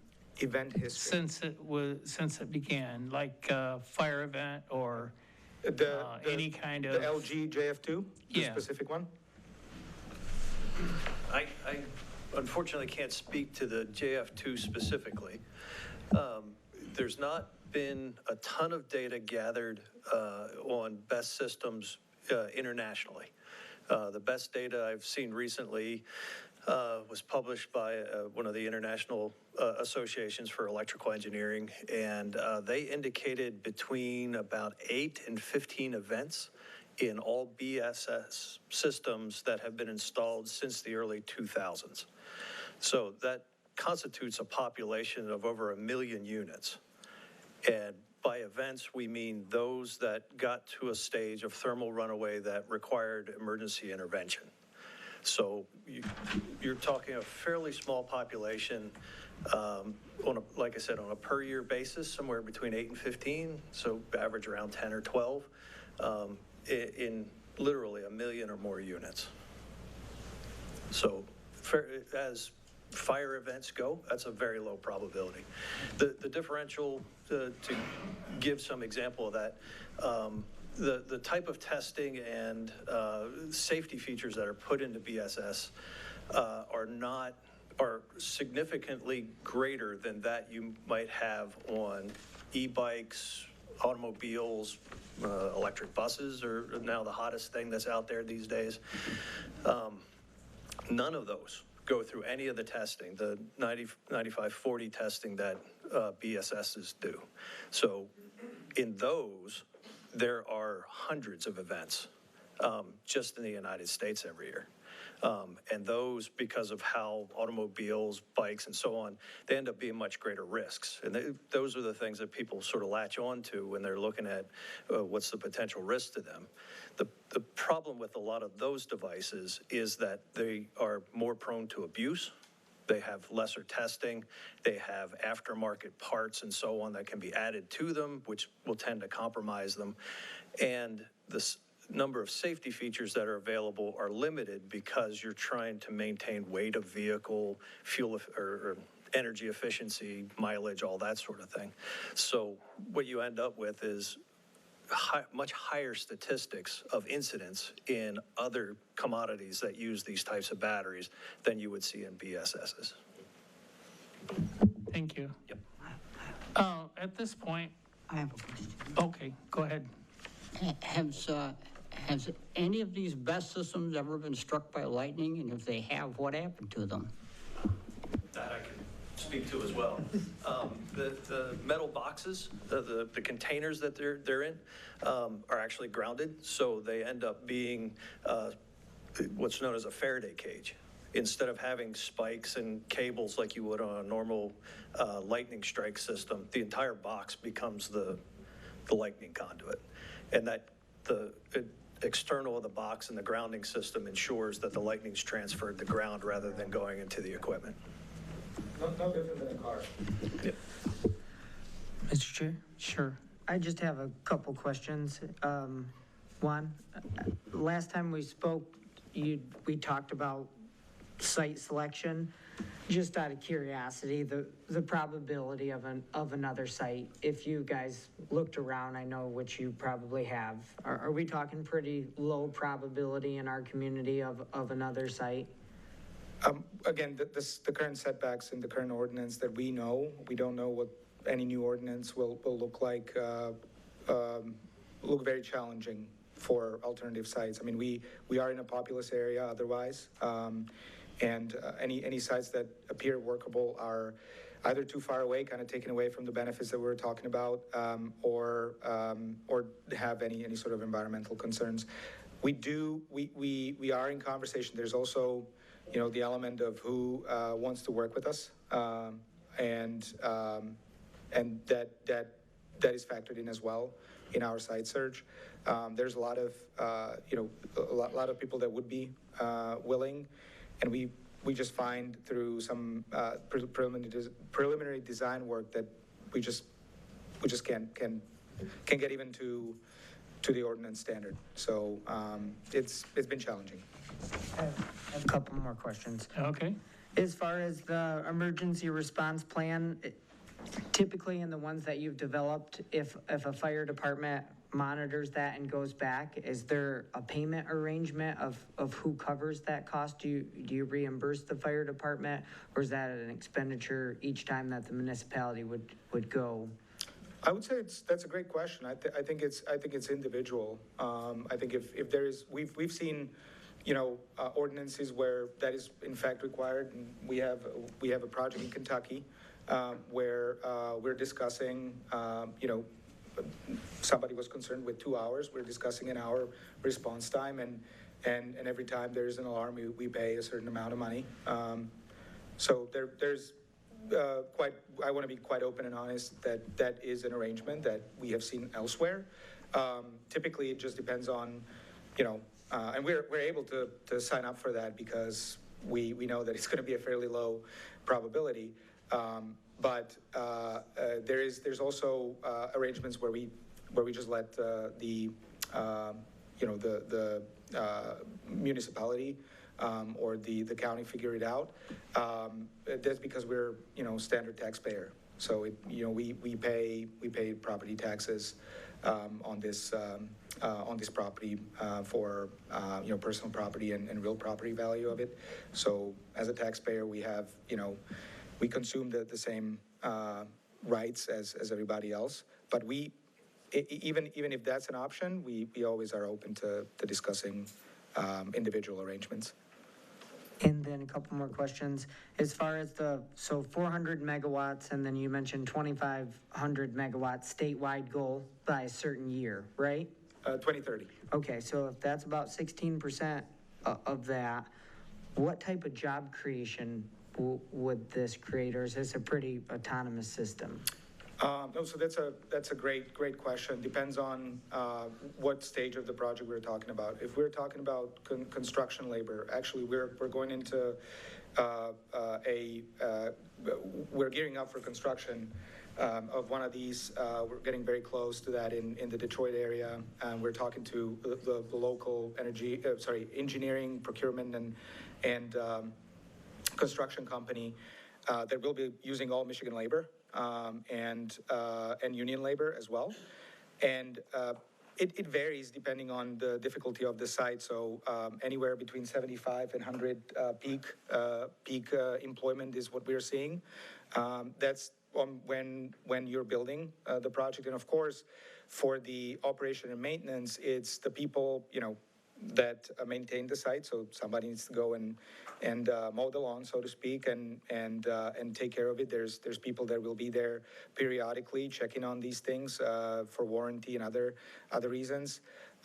It's not going to be a permanent employment creator. I will be honest with that. Even if we put a permanent staff, this facility is comfortably manned with 1 or 2 people on site. So it's more the construction and more, I would say, the induced effect of the monetary benefits that it brings in, in form of taxes, that, you guys can create jobs for things that are needed. Maintenance of roads, because of this extra money that this brings into the community. So it's more that secondary effect as opposed to the primary effect of the. And if I could add, we would also be looking to procure the batteries from Michigan. Yeah. So we're talking about Holland, Michigan, and that's a good point that it comes from, maybe not from Comstock, but comes from local manufacturers. So we're talking about 200 enclosures for single phase.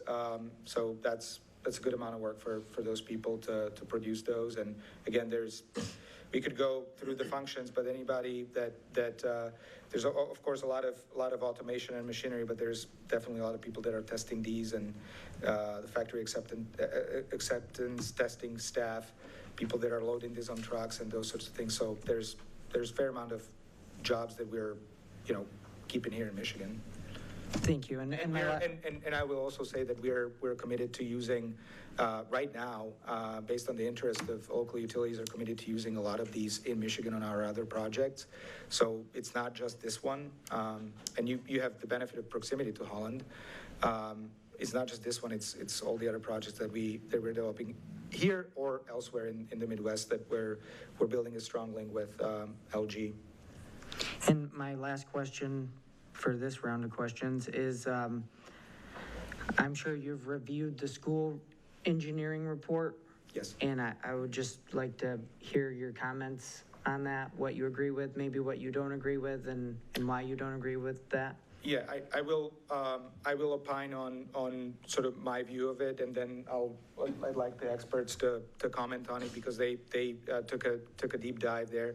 I think that in terms of facts, so first of all, I will transparently say we provided the information on the project to CTC for evaluation. We have not collaborated with CTC in any way. We have not reviewed the report before it came out, before it was shared. So in no way were we involved in the report. I think there's 2 components from my perspective. One is the description of the site and the report recognizing the safety features and the development angle we were taking for this project, that I think was factually correctly described. I think the missing piece for me was the, you know, as I read the body of the document, the conclusion of the document was not discussed in the body of the document, if that makes sense. So there isn't any connection that I was able to find. There's a stated opinion on what this may lead into, which wasn't necessarily described factually or in connection, I would say, in connection with the findings of the report in the body of it, right? So I think that was our only you know, view of the report. I mean, it factually stated what this is, but then the conclusion was drawn from not based on the facts, you know, presented in the report. So that's you know, I have 2 or 3 things that I could talk to if people are interested that were specifically mentioned there. But I'd much rather have people that are better at this than I am to comment on what they found. Thank you. And specifically, maybe because it was often overlooked in our discussions, but it is a topic, maybe the eco-terrorism component to it and safety features and all that. Yep. So, as Jan said, as an engineer, I don't like to go around criticizing other engineers' work. So I'll couch it from there.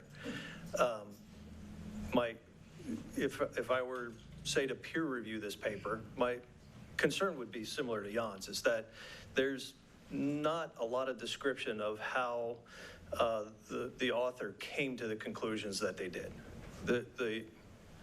In risk analysis, you can always start at a point of, here's the initiating event, and you can come to a conclusion. It's what's in the middle that ends up being important. The questions of whether or not it's physically possible, given the conditions, meaning, do the laws of physics apply? What safety features and mitigations have you put into place? What would prevent those kinds of events from happening?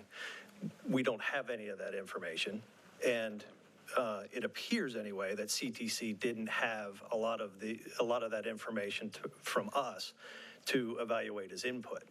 So what it strikes me as is an incomplete analysis, only in as much that there are conclusions, there are initiating events and descriptions of systems. The hazard analysis that would go in between the two just isn't there. So it's hard to describe what how those conclusions were reached and whether or not they are reliable risks or probabilistic risks associated with that. Meaning, are these events that could actually happen, or are they so far outside the norm of typical probabilities and physics that they actually just can't occur? I can't come to a conclusion on that because I don't have all the information. Specific to eco-terrorism, there has been 1 or 2 studies, predominantly done in Europe because they're using these a lot more than we are, that looked into the eco-terrorism aspects of it. For them, eco-terrorism is defined a little bit differently. For them, it's attacks on green infrastructure to execute real terroristic events against the community. For us, eco-terrorism tends to get defined as attacks against green energy for political or social reasons.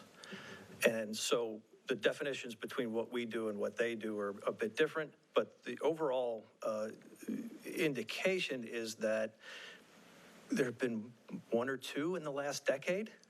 And the reasoning seems to be that these are low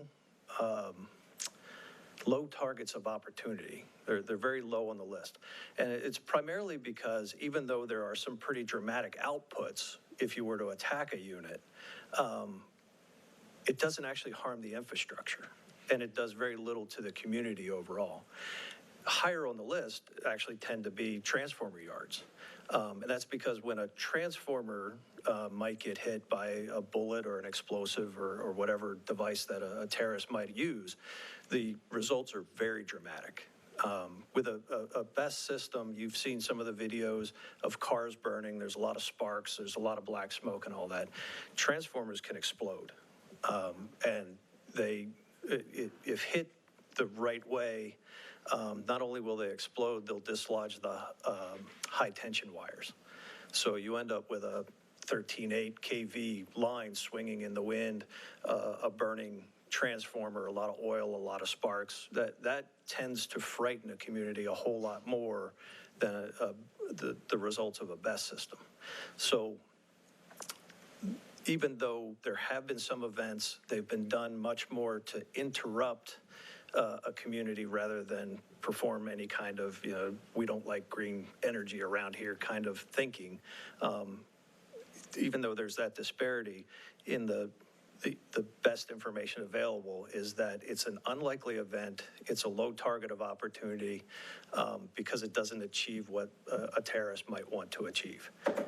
That said, in the United States, eco-terrorists are a little more unpredictable than other places. Because of the political implications, you sort of don't know who's going to attack what. So that's the best information we can offer at this point. Amber? Yeah, just one last comment, and I think we just need to stress the fact that this is actually just storage. So there actually, as we talked about earlier, there's no generation here.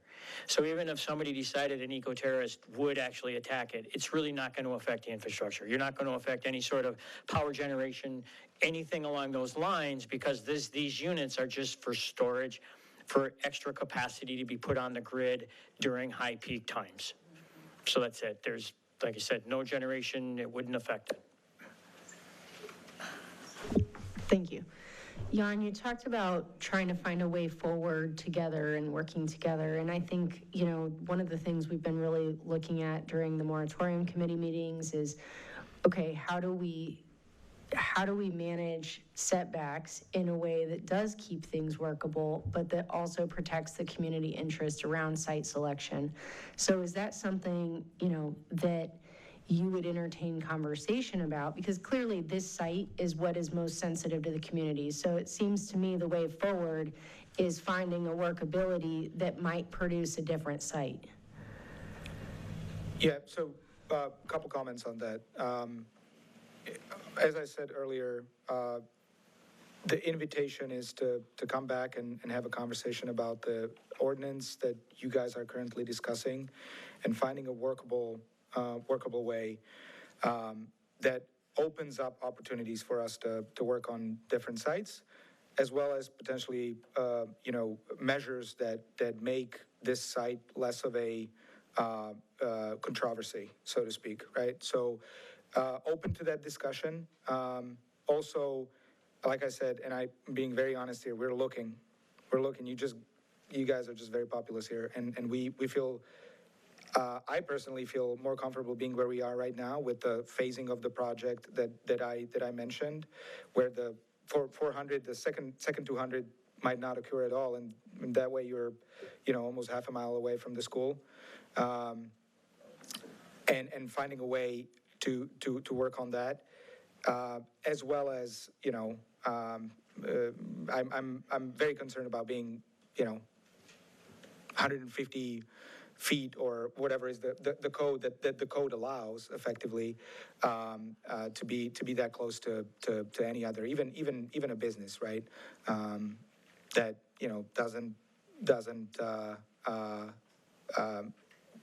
that doesn't care that we are there, so to speak, right? And this has nothing to do with safety, by the way. It is just, we're taking measures just like a responsible developer should. And I will also say one thing that wasn't said here a lot, and that is, people think that these operate every day and they run nonstop. These are 4-hour systems, so you can charge for 4 hours, you can discharge for 4 hours. They operate, the ones I worked on in the past operate a few hundred hours a year. We have 60 hours, so 8,760 hours in a year. And if they operate 800, that's a lot. This is really for safety of the infrastructure, for help. So that's one consideration I want people to understand. And also, given the eco-terrorism question, one thing that popped up is that these don't always sit there fully charged. It's like, think of your I don't know if you guys are obsessed with having your phone at 100% all the time. It's 50%. Look at your phone right now. Pull out your phone. What's your charge level? Already dead. 50%, right? 50% is what these sit at, and so you have all that. There's half the power that we're talking about, right? So these don't like to sit fully charged all the time, and we don't look at the operating control board and say, shoot, these are 50%, let's put them up because we're going somewhere,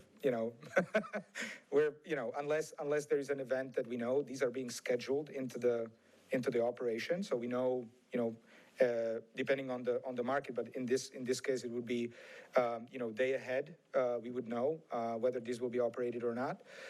Sometimes it's, 2-3 hours ahead for short-term market. But it's even for the short-term market, you're operating max 1 hour, 2 hours, right? So I just want to make sure that people know that these are not things that will be humming there all day, every day. Mr. Chair, Yeah. this would be a question for Council Casey, Kyle. As far as in the agenda packet, it shows the changes that we've made to the ordinance or what we've recommended that the changes would be.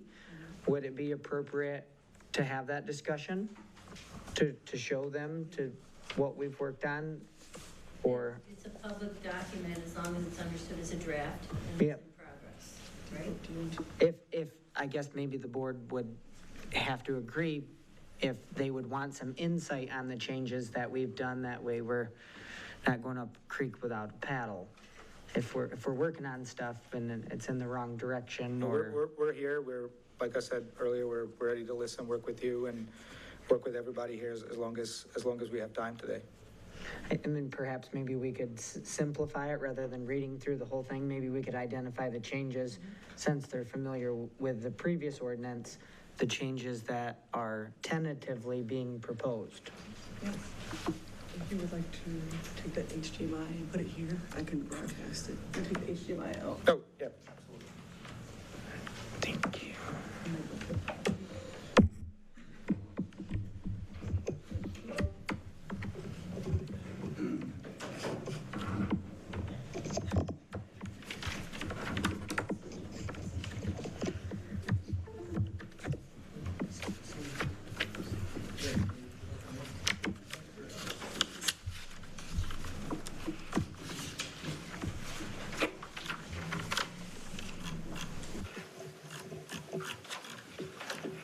Okay, so I guess I'll go down the list of what we have done these past few months. The first change that the committee has made and commissioners have made is taking ag out of the allowed zoning districts and replacing it with LM, light manufacturing, and allowing manufacturing district as well. We have also started to work on an overlay, and this is not the most recent draft. We had a meeting about a week ago that does not reflect the changes we did this past week. We have also added a zoning overlay along the southern, kind of a mixture, I think, of ag and manufacturing that would allow best in those districts. We then added an extra table to our setback requirements. You can also see that for manufacturing, light manufacturing, we have reduced the setback from 500 feet in the original ordinance to the state minimum of 300 feet. Last meeting, we went over the setbacks for our zoning overlay district. That was decided to be 1,000 feet from occupied dwellings. We will also have a third table here that says sensitive areas, nursing homes, hospitals, schools, childcare facilities would require a 2,000-foot setback from those sensitive areas. And find the next change. We did some work with the decommissioning agreement as, oh yeah. 1,000-foot setback for the zoning overlay, 2,000 feet from sensitive areas. Still in discussion. Correct. Yeah, I was going to say, that's subject to discussion. I mean, the drawings that were prepared were very revealing and Yes, indicate we need to to revisit that for Correct. I was sure. giving an update on the current draft and what we did this last week. We did not have any discussion today, so I cannot speak to what has been decided as of today's meeting. I did some work on the decommissioning agreement. Instead of, what was it before? I mean, the exact timeline. But now a decommissioning agreement must be executed and recorded within 7 business days of township special land use, and a copy must be required by 14 days special land use approval. We require the financial assurance be posted in full before the start of commercial operation instead of by. And there's another paragraph here. The township must be notified in writing at least 60 days before the bond or other financial surety is set to expire. Failure to provide proper notification and updated bond information is a violation of this ordinance. We added those 2 sentences just to ensure that our bond did not lapse and that responsibility was not just all on the township, but divided to the developer as well. We have some new article numbers here we updated. And as we go on, there are more changes on page 9 of our ordinance. Instead of, as far as the community host agreement, it is still $2,500 per megawatt. And 50% before was to be paid 30 days of issuance, but it is now 50% to be paid 7 business days or within 7 business days of special land use approval. We're working on when the trigger would be for the decommissioning and the payment of the community host agreement because of the Mustang Mile case, which is challenging whether or not, now you're not an energy generator, you're not solar, you're battery, you're storage, but there's the question on do utilities have to pull building permits? So where we have building permits as a trigger for a lot of our obligations, we're looking at amending that. And that's why. So just from my understanding, we're talking about the community host agreement? And yeah, I think primarily those are the two. And he's saying decommissioning and the community host agreement. Correct. And so we're just changing the trigger point because of that Mustang Mile case at this moment.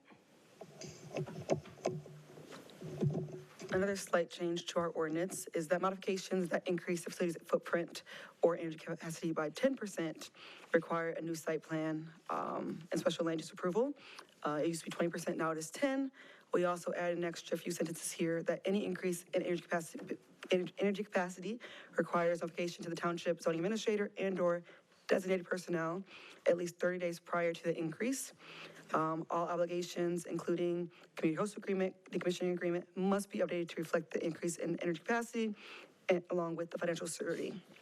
I think one of the If you augment, if you add to it, we're going to update all our docs, okay? Thanks, Catherine. And then we completely X'd out 21, which was the building permit. As Catherine stated, we no longer require, or we are changing that from building permit issuance to special land use approval. So all the items that were under building permit issuance are now plopped up to this category. Those are the biggest changes we have made. Any other questions? To which, 21? Yes, I can zoom in as well. That might be helpful. So you need that for approval? Correct. Okay. Instead of for building permits for the land use. Yes. Right, so that doesn't preclude if you're required to get building permits under state law. You still got to get your building permits. It's just a trigger, a different trigger for when you have to. You just need us to stay committed to the things that we permit on the township. Yeah, so I'm sure John is aware of the Mustang Mile case, which is challenging the authority under the State Construction Code Act of municipalities to require building permits for energy generation. And so I realize you're not energy generation, you're energy storage, but we want to just kind of keep this consistent if we go into a solar energy, and we don't want to argue about when you might have to do something that we're requiring you to do. So that's all it is. But you still need building permits if you need them, right? Okay. And yes, all of these items that are now stroken out or striked out, I don't know what the correct term is, are now required at submission. Along with, so your whole packet with the site plan review, you must also include all these items as well. Those are the biggest changes that we have made thus far, or all the changes we made thus far. So That's probably a lot of information in case he talks fast, but just initial feelings about any of those that like strike alarms for you, or anything that feels like, yeah, that's no big deal. I think that the 421 there, typically. Yeah, thank you. Typically, how these projects are permitted, they have a design basis, and that design basis is, very preliminary. So things can shift around as we get deeper into the site analysis. And so that's one thing that, if we commit to a layout, right? And if we say, we change the layout down the road, we get a permit, we change the layout down the road, but maintain the setbacks. It's a square, not a rectangle. Does that trigger, new zoning approval, right? So let me just talk about, not so much concern on a battery energy storage, but we are concerned, especially in solar, because when you start moving within the parameters, it could change glare, it could change noise, it could change all the rest of it. So we have to say that we built in some standards, which is a minor amendment, could possibly go to Casey. There was up to a certain percentage, right? Minor amendments could be done site plan administratively. Anything more than that, and right now I don't know what amount we have in there, 10%. So that's augmentation, but generally we're gonna wanna look at, you have battery components that you're sitting down on a place.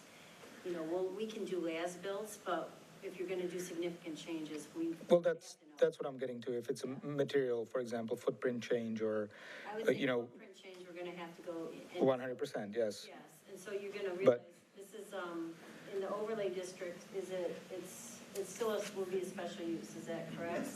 So as of this moment in time, as of before last week, there's a developed a possible overlay district, so that's why, I don't know if you can put on the screen. That was why there's some discussion today about would there be alternate sites, because the Township Planning Committee has spent several meetings now going through this in a way to find areas that might be eligible to meet some setbacks and away from sensitive land uses and things like that. So because of that, now we're just getting down to the nuts and bolts about if we do it within this area, and that's what was prepared for this meeting, was these overlay maps, right? Which, because the Planning Commission was trying to understand what's a 500-foot setback for a dwelling unit, what's 2,000 feet. And these maps help them understand that some of these distances are certainly not probably going to be workable at all. Probably defeat the whole point. So that's what they're talking about. They haven't made any decisions yet, but that's the direction they were going in. So I think it's very timely that we have the conversation. Yeah. No, I appreciate that. I'm glad we are touching on this. So if I understand it correctly, just from reading this, quickly here, the workable area, go and develop is basically this shaded area down here to the south of Morro Dam. Along with the dark gray and light gray as well. Oh, okay, dark gray, light gray, okay. Understanding though that the setbacks that are being discussed here are not making the light gray areas potentially workable. The light gray is state standard. It's permitted use and it's 300 feet as drafted right now, okay? Okay. Light manufacturing, the proposal is 300, okay, that's important. Down to the state standard on a setback and make it a permitted use to encourage the development in those areas, if you understand. Yep, no, It's just the draft is this moment, that it hasn't been decided permanently. The second part of that whole analysis is we're going to develop an overlay district where it would be workable for the township's purposes, that we think there could be adequate setbacks from other land uses, especially sensitive land uses. The discussion of the school has prompted a lot of this. So this is just the starting point. Last week we had this area bigger, and then we plotted on here, I think this is a school or a daycare or something down here in these circles. We had to shift this overlay district to remove them from those areas along, I guess it's Eminent Avenue. I'm not sure what's there, but a school or So this is a work in progress, and I think the planning commission has worked hard, but I don't think anything's set in stone at this point, so. Mr. Chair? Yes. So I mentioned going through this just so you can see the changes that we've made in the southeast quadrant of the township to see in the exploration per Amber's comment of the biggest concern is proximity to the school, I think is a big concern for everybody. And so in these other manufacturing districts, figuring out some sort of incentive in those districts with the 300-foot setbacks, and then the overlay district on that quadrant of the township, and then that way in your exploration of looking for potential alternative sites, at least you know tentatively, we did vote, but it's just a recommendation that we would make, so it's not set in stone, but that would create some dialogue together to see if, and then ultimately at the end of the question would be, is 7600 East Main the only site? And by looking at other options, are we wasting time? Yeah, certainly, I mean, right off the top of my head, I can say that this is very helpful to know. The information I didn't have was the 300-foot setback in the light gray areas. And permitted land use, not even special use. Okay, well, what I see right now is parcels. I don't know what the area looks like actually, and how much of it can be actually buildable. So that's a factor I want to consider. And then, of course, there's the factor of transmission lines, which I want to bring up. And looking at the southern portion, as I was mentioning, there's a Federal Energy Regulatory Commission has a certain corridor, and you can kind of see it there with the consumers, dark gray, at the mouth of the Morro Bay, Morro Dam. That is basically within the jurisdiction. So we need to cross somewhere. It's not going to be easy to build transmission line over that Morro Dam where it's the widest. So that's a consideration we were looking into as well. Those are two things that come to mind right off the top of my head. Obviously, what this means is that we take a harder look at these parcels, trying to understand where they are, what's available. Obviously, the incentive of having, a buildable parcel with no SUP needed is definitely one that is attractive. We'll take this back. I guess my reaction to this, we take this back, consider it, and we'll let Casey know what we're finding. Again, even if we have areas that seemingly look workable, we may not make them workable because of other considerations, right? I want to stress to people that stuff that was permitted back in the 60s is not the standard that we're permitting to today. So in California, you have a rule where you break the ground of a parking lot, all of a sudden it's not a parking lot anymore. So I want to make sure that I understand what we're up against here, and then come back to you with some answers and reactions for sure. But I appreciate you bringing that up, and that's. Mr. Chair. Yeah. Just want to clarify again that whatever the planning commission, the moratorium committee comes up with, it's just a recommendation to the township board. So yes. They can't guarantee that the board would adopt it. Now they've put a lot of work on it, and there are 3 board members on this committee right here, but just so you understand, that they are not the final decision makers. No, I understand that we have different. Okay. Yeah. Thank you. Mr. Chair? Yes. Yeah, and I think adding to Catherine's point there is just, we would like feedback when you do take a look at this, because I think that really the goal is to make this workable and to protect both parties' interests. So please give us the feedback so that we can try to find common ground versus feeling like we're just. We take feedback from you and opportunities to work together seriously, and we'll take a hard look at this and feasibility, just like we did on the other sites that we looked at. It's opening the aperture a little bit for us because of the incentive of the setbacks, so take it back and report back with feedback.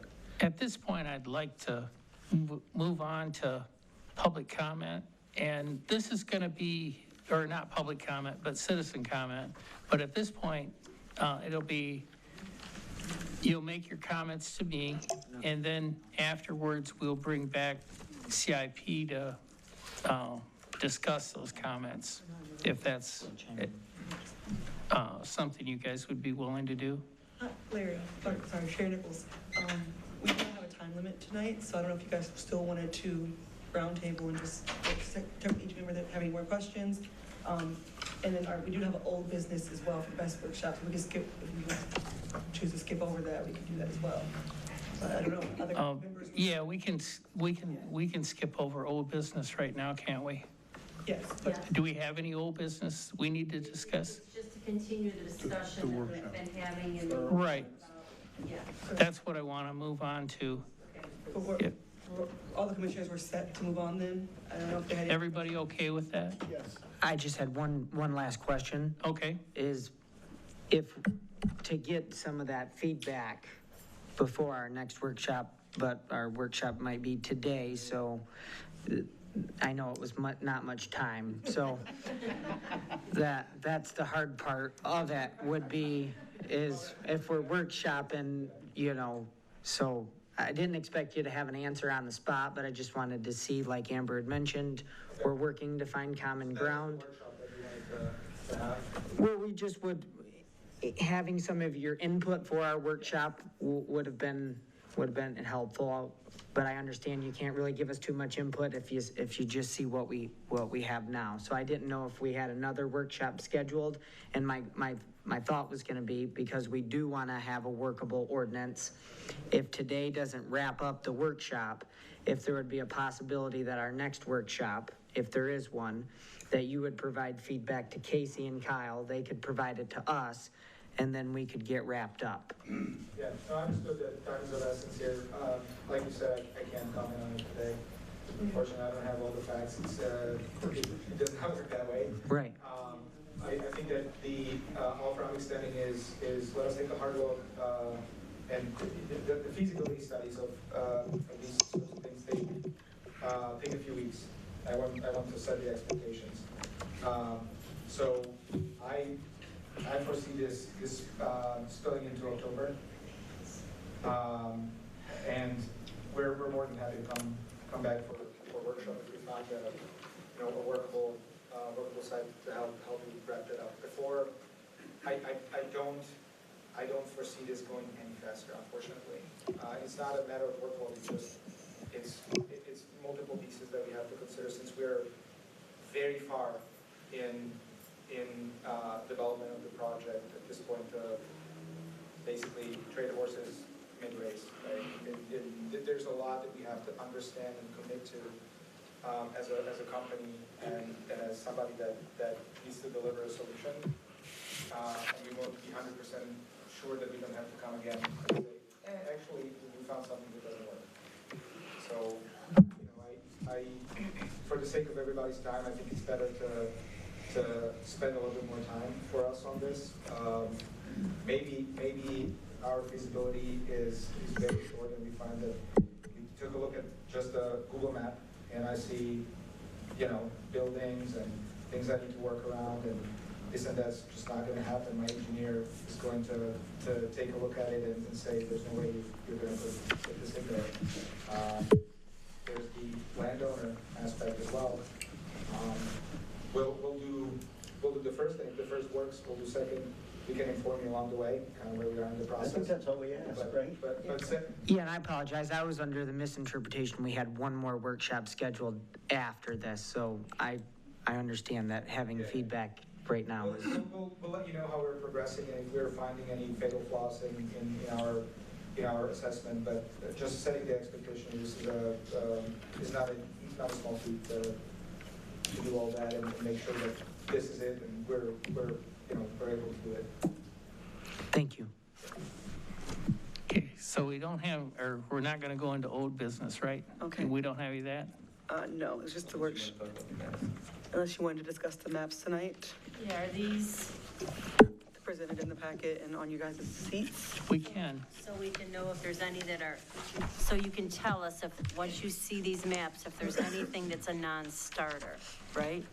So Okay. we were talking just in feet at the last meeting.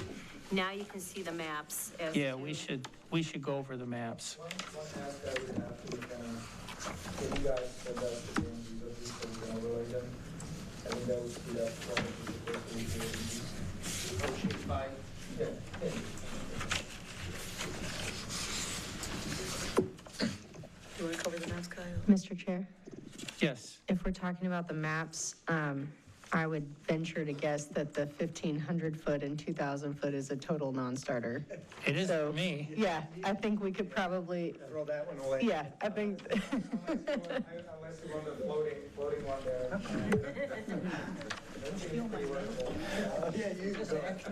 But to Okay. Amber's point there, if I could, Mr. Chair, Casey, if you'll go to the 2000, our team prepared the 4 different maps based on the comments we heard at our last our meeting here, based on everyone going from 300 up to 2,500.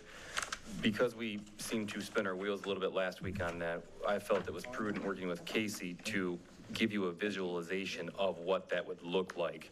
So, as Amber indicated, a 2,000-foot setback in our overlay district is a non-starter. Then in my professional not opinion, possible. there is no point of doing an overlay in that regard. Now, there is a caveat because we did get this data from Kalamazoo County. They do have a building layer. I don't know if all that includes sheds and pole barns as well, or if it's just occupied dwellings. So there could be some of these small dots that we'd have to go through. However, that is a time-intensive process to go property by property and determine if the building is a residence or occupied building or if it's a shed. So I did want to preface that. The 1,500 feet as well does not leave really adequate room at all in this regard. But again, the commission was entertaining 1,500 feet as a potential setback, so I wanted to present that as well. The 1,000 foot, Casey, if you'll go up one more for me, is a little bit more viable. It's still challenging though, because it does significantly limit, even in the overlay, where that is potential. Then at the 500 is more doable. And again, at a 500 level in our overlay, I feel confident our team could go through and determine if the buildings are a shed or if they're a home per se. And we might have a few of those blue dots go away, but at the 500 feet, that's more manageable for us to do that than trying to take it at the 15 to 2,000. So at this point, I wanted to, again, give the commission and the members of our council board here as well a visualization of what that would look like, but really, again, across the entire township, just to determine any future, discussions on expansion, but really in that southern portion that we've focused in on a little bit, so. Ben, would you like to start the discussion on it? Oh, sorry, and then Mr. Chair, I'm before you go, sorry. the last map we had as well that Casey showed, it does, bottom, the 5th one, does show our zoning district, it does show the overlay, and it does also include our known sensitive uses for 2,000 feet. The one up on 35th Street and the highway, they're kind of near Casey's marker, is the new autism center that is currently under construction. The one to the north is the Laurels of Galesburg. So even though that is outside of our municipal boundary, we still plotted it because it is within, a distance of us. And then the other two are the school and the daycare learning center on the southwest portion. So those are the 200 or 2,000 foot buffer from those, which is, again, as Attorney Kaufman mentioned, why we bumped out that overlay further east to just get us away from that sensitive area. And can you put the cursor around that overlay on the southeast? Yep, so it is that hashed diagonal line there that, as Jan said, that kind of the frying pan there in that regard, that shape. Panhandle. Panhandle, well, frying pan sounds good too. Panhandle.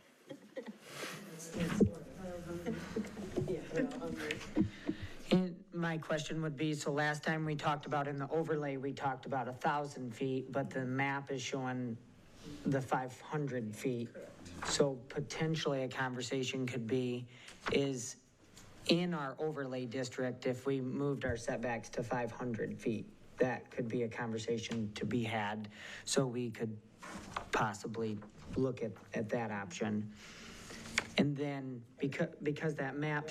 Just out of context, if I may interject, that is currently in the ordinance. Though the workable sites are different, right? The districts are different.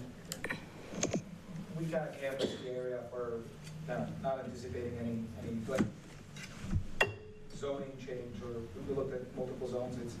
It's difficult, even with the map on the 500. But the 300 is slightly better. The 500 becomes, it's a small change for people, but you can kind of see that there's not much of it. We're talking needing, the build area will be small, but we do need at least secure at least 40 acres, just because that's the requirement from the interconnection authority, even though the build area will be much smaller. So just want to provide that one piece of information. That even if we find equivalent, 15, 20 acres, whatever the build area will be, if we can find an adjacent site, it's a non-starter. So essentially for the overlay district, because we're putting that as a district that would welcome that development potentially between 500 and 300, it would be like a double incentive. This is kind of the overlay district that we wanted it to be in, and then more welcoming would be, obviously you'd lower it potentially from 500 to 300. But in the other zones, the light manufacturing and the manufacturing, that map indicates with those 500-foot setbacks that 300 fits in pretty good. Yeah. Again, we'll have to take a look. Zones will be important, and the setback associated with those. We'll take a look at this map. Don't get me wrong. That's why we're asking for the overlay, so we can kind of see what's there, and how many parcels we're talking about, those things that play a role here. But the 300, it'd be interesting to see a 300 setback here, right? Talk about.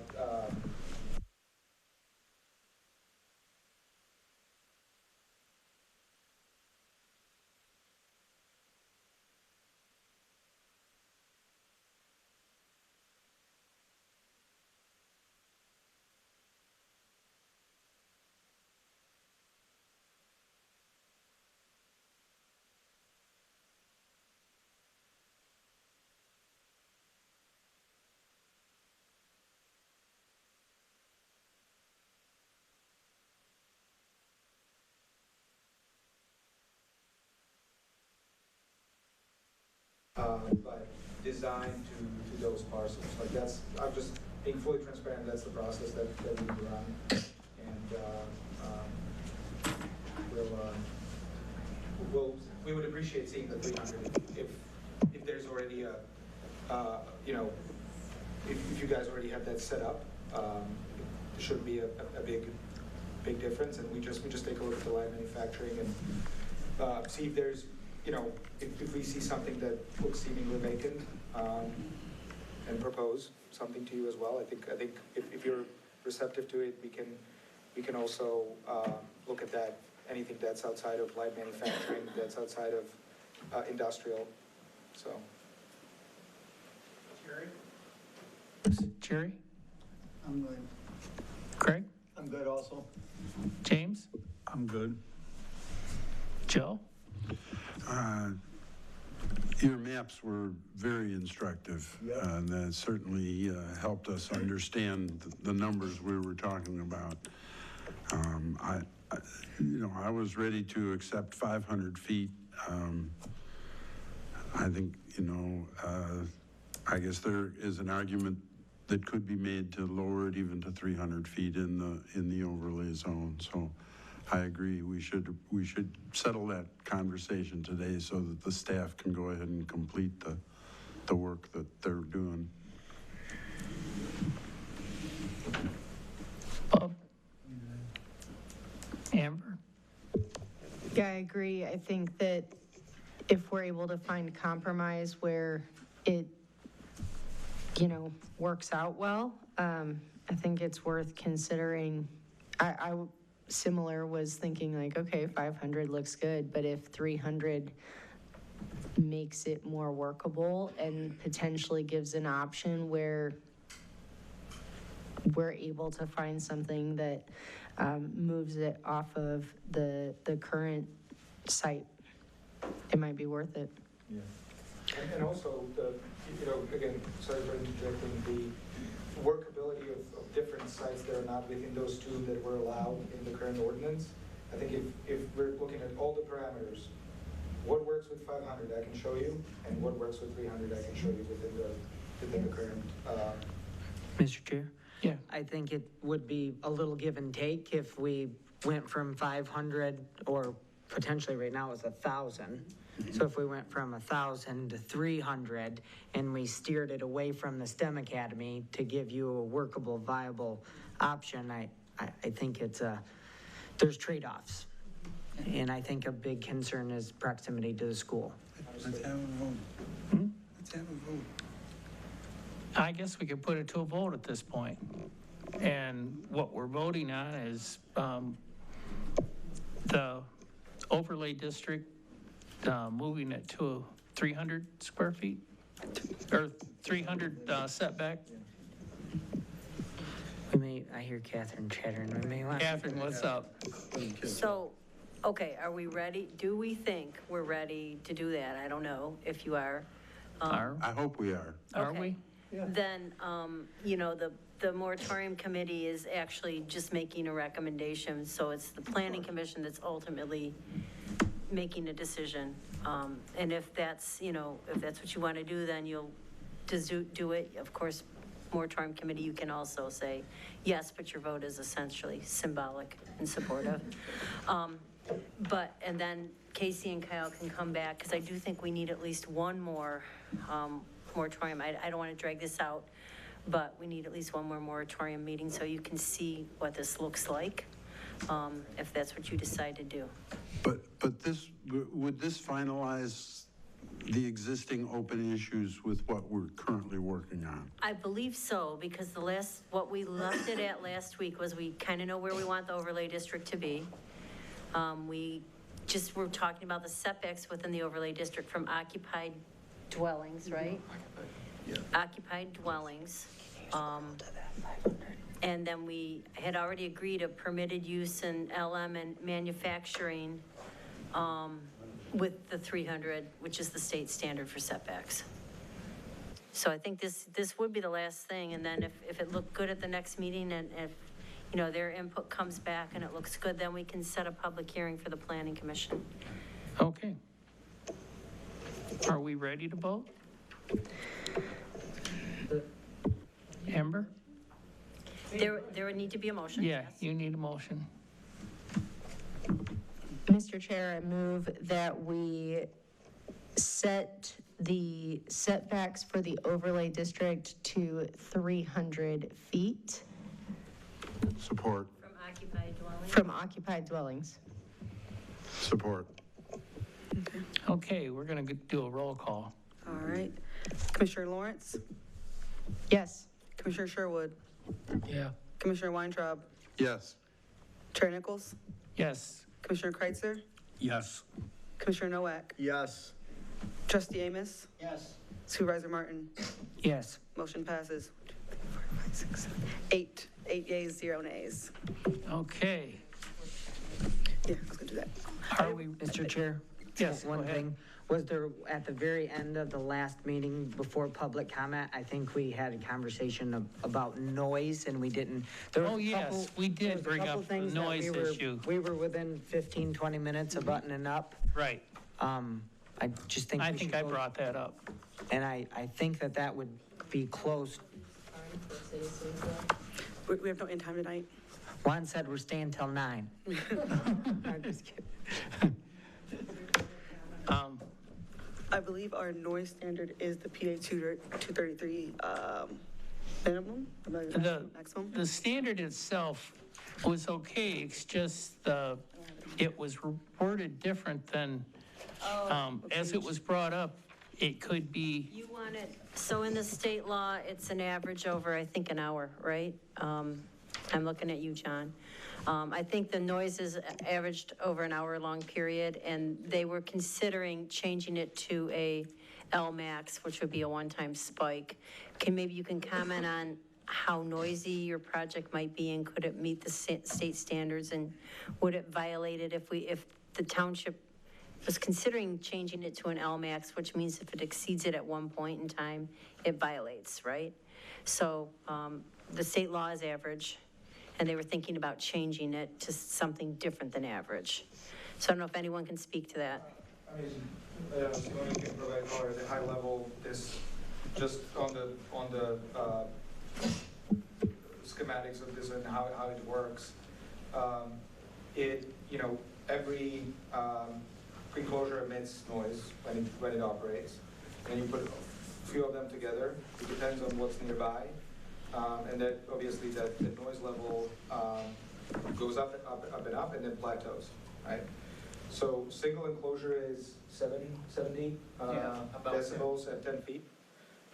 So you can expect it to go up, a few notches. I'm not going to throw around numbers without modeling, but again, it's very, very site dependent. But talking about the setbacks that we're talking about, 300 feet, you're comfortably within the typical ordinance that's around 50 decibels, 55. Obviously, to caveat that, I will say that we'll do proper noise study for the site, because again, I can tell you one thing now, and we find that there's a receptor somewhere, right? That's the tricky thing. I can be 300 feet away, but there can be a wall somewhere that is going to resonate the sound, push it out. And we just don't know that, right? So I want to be very cautious about this, but generally speaking, we're talking about, meeting typical ordinances of 50 to 55 decibels at determined distances, and 300 feet is quite the distance, I think, for noise travel. I agree. Yeah. Do you have any idea what that would be at 300 feet? Even the maximum amount of noise at 300 feet. Yeah, we can check. We've done it on a project actually recently. Right? We're gonna look at Robin. Yeah. I think it was 300 feet, I think, from a house. So we have some numbers. It's gonna okay. Look at its similarly sized project. Again, thank you. It may not help you. There's trees. There's that also blocks or pushes out sound. That was something else I was wondering. Vegetation, does that help as far, I know it helps as far as noise, but on an event, would that help as far as smoke and other things? So I was going to get to first portion of that. We didn't get to. We talk about facts, we talk about how it works, but we don't talk about the mitigation. So everything, including noise, has mitigation. In a situation where we're near built environment, obviously I'm not going to put out a wall if I don't have to for people to look at, unless I put nice graffiti or a Basquiat out there for people to look at. Trees are typically what we'll recommend in a built environment, just because it's environmentally safe. It blocks the sound pretty well, especially when there's foliage. It also blocks the site from, not just visually, but also from, again, the smoke should be understood as something that goes up, right? So whether you have the trees there or not, it's not going to get trapped in there in any way and linger. And it's a barrier. It's a barrier for multiple purposes. But yes, I know it is for sound. I didn't know if it would for other things. Sound and visual, I would say those are the biggest. Yeah. Bob? Didn't our ordinance say 55 at an occupied structure? It didn't have a setback feet-wise? I think it was an occupied structure, 55, because, So that's what. Yes, it does. That's what I'm saying, it's the receptor that matters. So occupied structure, typically the receptors for sound, so. yeah, it wasn't 300 feet, it was 55 at an occupied structure, which is softer than what I'm talking right But now. here's how it works though, if you have an occupied structure, that's closer than 300 feet, it's not gonna work. Yeah. Kyle? Mr. Chair. At least, right? Yeah. I know this is a little bit more in the details for their team, but they mentioned landscaping and trees. I'm just wondering when they plant those, how far on center are they going? And I know this is site design too, but just for it helpful for us and you as a committee, what's the height when they plant these and what's the on-center distance of this to help with the noise mitigation? Again, I know some of that will be site design criteria that we'll look at if anything came forward, but just from their past project standpoint, are we talking a 5-foot tree at time of planting, or are we going bigger? Because that will impact your considerations for noise. Yes, it will.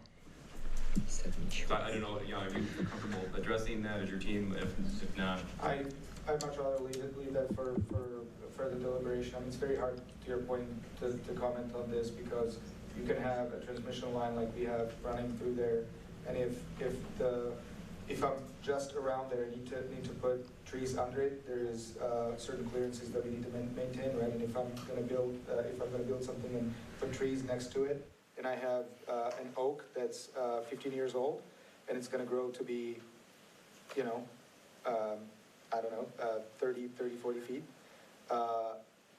that's not going to work if there's a transmission line, right? So would be very off the cuff to make those decisions, and it's site specific. But if there's anything I'd want to consider an open discussion, open to discussion, there's like what kind of mitigations are we talking about, walls and like that.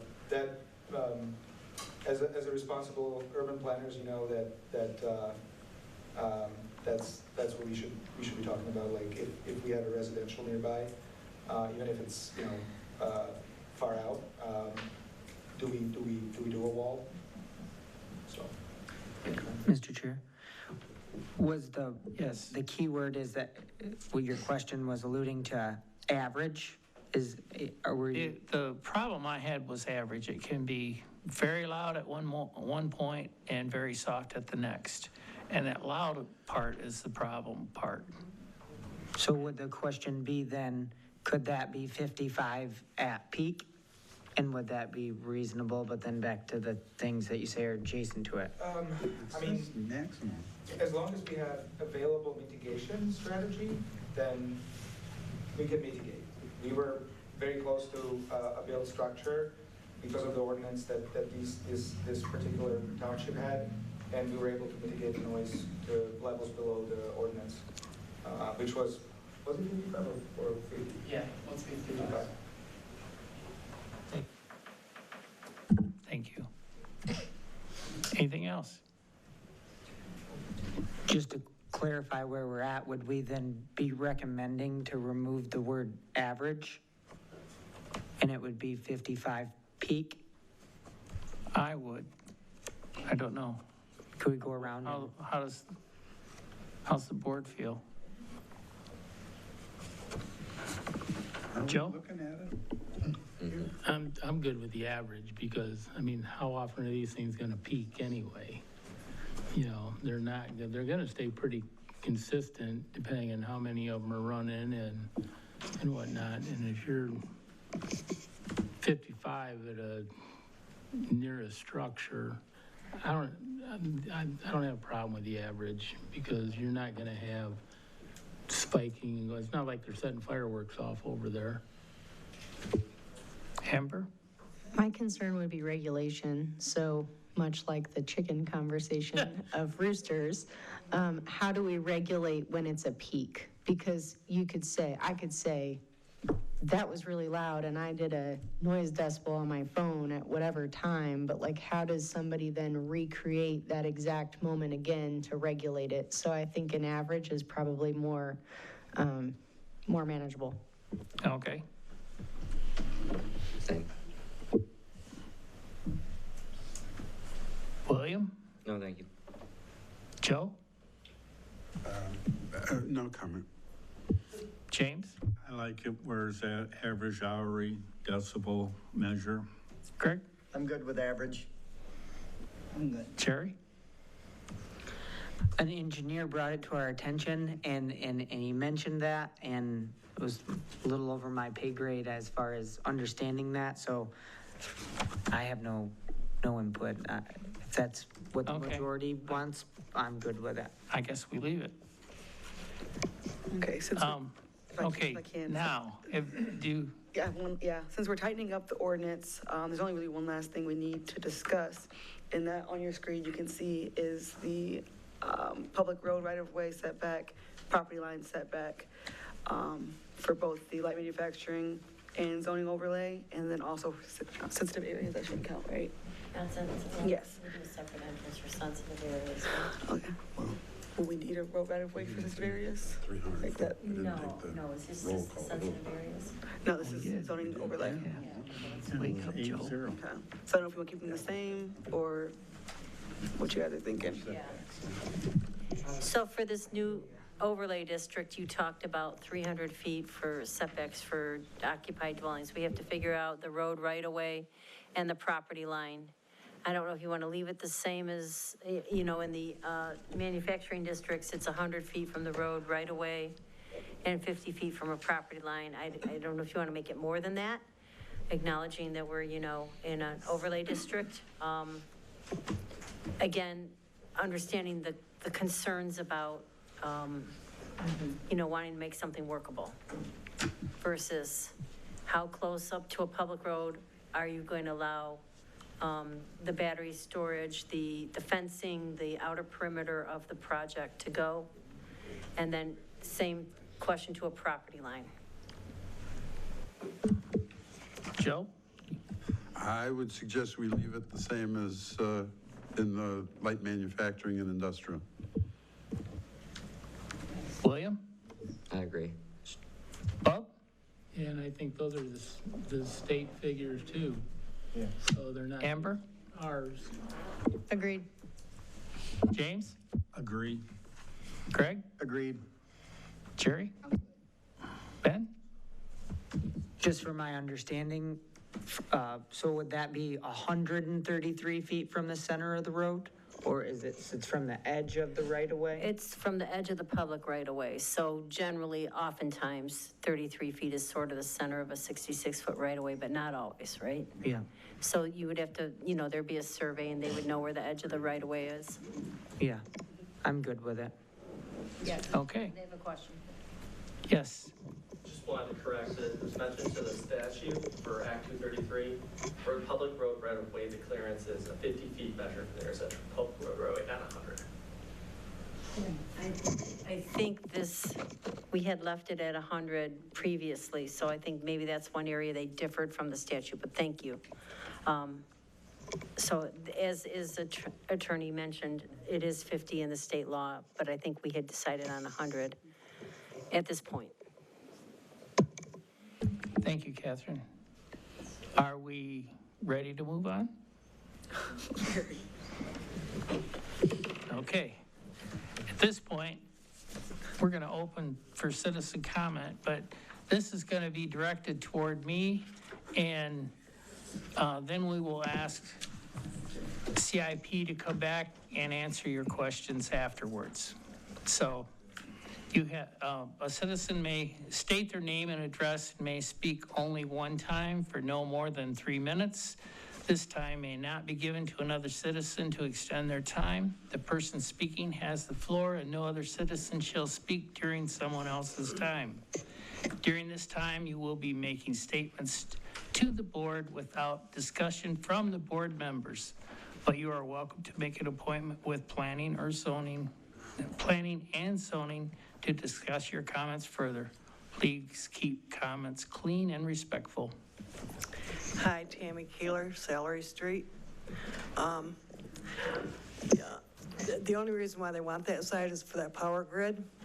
If you heard, that's what he said. School board already voted it down, that you guys are not gonna put that there. Citizens are gonna fight for this. You are not putting it by our children. You are not gonna You harm need our to speak children. to me. Oh, I'm sorry. You are not gonna harm our children. Okay? I just, you know, and that 300 feet, that's ridiculous. You guys ought to just leave it at 1,000 feet. And we've done a lot of research stating how these blow up. Trees are not going to stop. Trees are not going to stop the smoke from getting to that school. Stop and think about this. Those trees, I mean, it's going to go right through them trees. So even if they put a wall of trees there, it's not going to stop it. We do not want this around our kids. We do not want this around our residents. We don't even want it in Comstock. And we will protest this to the end. So they might as well just give it up. If the school said no, they don't want it there, we don't want it around us neither. We do not need this in Comstock. This is our community. We hardly have any green space left now because you guys are putting up crap. We want our green space for our children. We shouldn't have to be going through this battery thing because it happened 3 years ago. There were a lot of lies being told to you guys to get snowballed into this. Don't get snowballed into this. Another one just blew up in California the other day. Stop and think about this. You're putting your residents, your community in danger. And I hope you guys can realize this. It's not the money that we care about. It is our families, our community. Keep our community going. Do not let no terrorists come in here, wreck us. They could flip a switch somewhere else and blow us up. Who knows what they're gonna do? These batteries are dangerous. I don't care what anybody says. We've done a lot of research.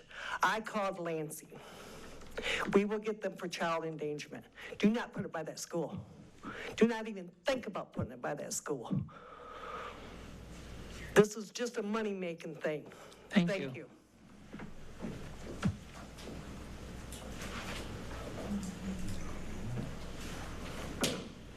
Jeannie Kissinger, 322 Lawndale.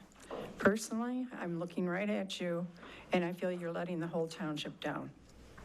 The township does not want this anywhere in this township. I don't care how much money that somebody's taken out of somebody's pocket to gratify themselves. We do not want this here. I've told you before, and I've told you again, and then having it right across from the schools, you want them to respond in 2 minutes, buses, and get those kids out of there? I've been a bus driver for 15 years. It's not going to happen. I know. Try doing a fire drill with those kids. You're not going to do it. But as for where you want to put it, no. And as for the other one you want to put it, no thank you, but no thank you, because that's down by me. I don't want it there either. But as for power lines, we've already had our power lines go up. And I've got to direct this question to them because it wasn't brought up. Is that all right? Mr. Chair? You can talk to me. Oh, okay, well, I don't think you're going to have my answer, but okay. Have they ever looked at these battery plants going through a tornado? No. Have they ever looked at these battery plants going through ice storms like we get? No. You're putting our people in danger. And I'm worried about our kids, not that I have any here, but I'm worried about the kids. I'm also worried about Comstock Township. I don't want it to become a ghost town. And that's what's going to happen. You have 30 houses right now that are up for sale because of this. I'm just giving you fair warning, and I'm speaking for the people, and I know somebody's going to say, no, you're not. Well, yes, I am. I am speaking for the people. They do not want this. Thank you. Thank you.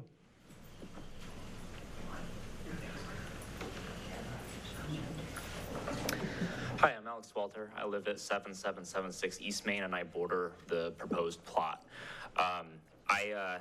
There has been a lot of conversation about the school. There's been no conversation about the residential properties to the east. Mine, 45% of it is in the purple plume zone. So if we were to move forward with this property, I would want to be a partner. I'd want to be brought in on conversations and see how we can change the site map to account for this. What's not shown in that top-down view is the back part of our property.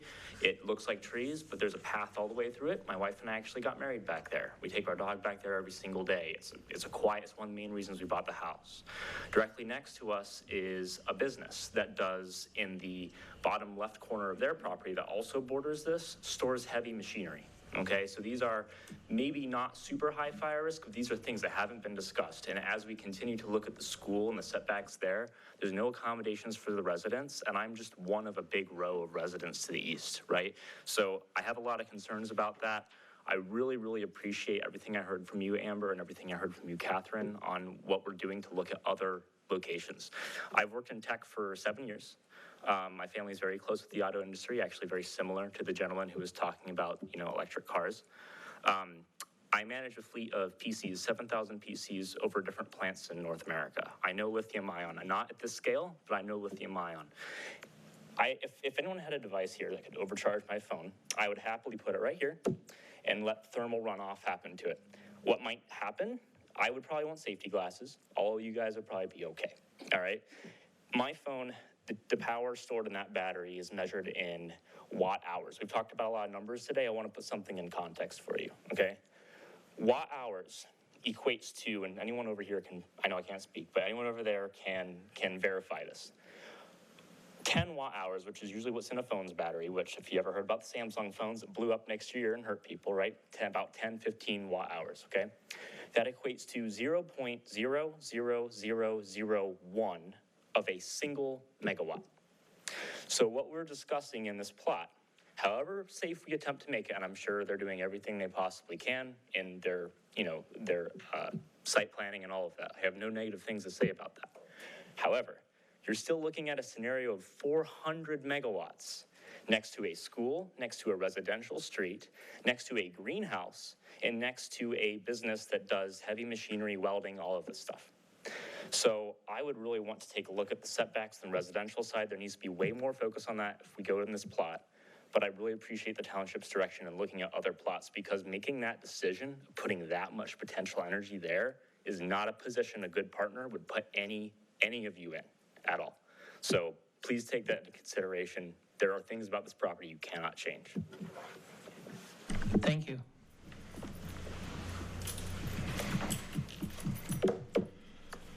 Oh, okay. John Charlie, a couple people on here will know this, but way back when these people came forward, I've been saying it for 3 years now, that, hey, ITC's building up here, they're gonna be a battery, solar, wind, been saying that for a long time now. I'm right. I love it. Couple things is that ML property, I used to live over there. They have a 2-acre substation by consumers. That could be they got about 20, 30 acres there, consumers' homes.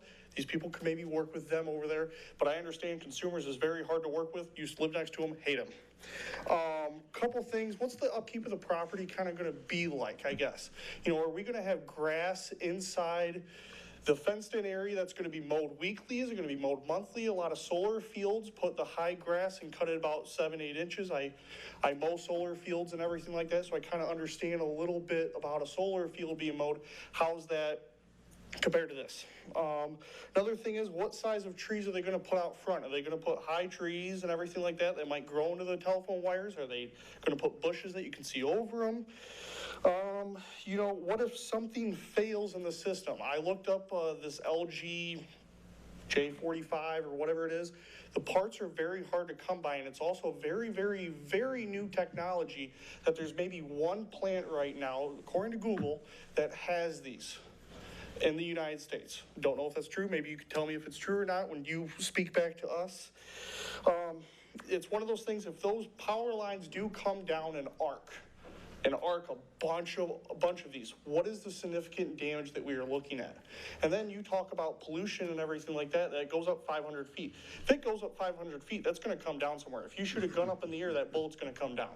So where is it gonna come? Where's the stuff that's in the smoke gonna come down and land? It's not gonna come straight down. There's wind all around us and everything like that. It could go a mile down the road and everything like that. You know, who's monitoring the system? Is it 24/7 by someone in an office and everything like that? Or is it all AI? Is it all monitored off-site? You know, they say a 2-hour person needs to be in 2 hours local and everything. I'm sorry, but I'm local to Comstock. I don't travel to Grand Rapids too much. The Morrow Dam, I don't think that's in use anymore for gas and natural. I don't really know too much about that. It's just, I hope we don't build this next to the school. The school over off of ML Avenue is a lot more distance away from that substation that's 2 acres, and they have a lot of property over there that they could build this on by that 2-acre substation. I understand, like I said, consumers, not a lot of people like them. I especially hate them. Thank you. Thank you.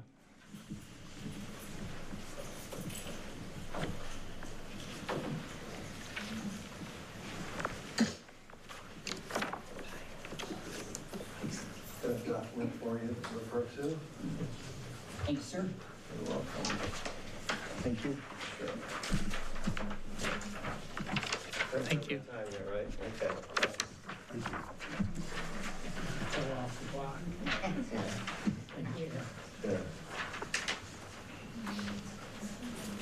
Good evening, I'm Dr. Jeff Tanis, I'm the superintendent of Comstock Public Schools. If I could have a moment of your time, this is a timeline I put together I thought might be helpful for not only you, but my board, that details how this all began from the district's point of view. I would like to point out a few key dates, rather than having you read it all now. First page, second from the bottom, July 10th, 2023. Everyone see that? If you want to mark that or circle it, that is when our board voted to approve the East Main site as the location for our new STEM Academy. So the design began right away, and we worked, if you turn over to the back, the top date on the back is June 24th, 2024. After a year of work and design, the Board of Education approves a $31.5 million construction project, and construction began a few weeks later in early July. The next date down, the second one on that back page, November 7th, 2024, I have a conversation with a group from Tanaska about the possibility of the group creating or building a BESS. It was my first time talking to anybody and even learning about that, adjacent to our current STEM Academy construction site. The last date I want to point out is June 10th, 2025, the fifth one down the back. That is when I had my first conversation with Copenhagen and Mr. Porvoznik.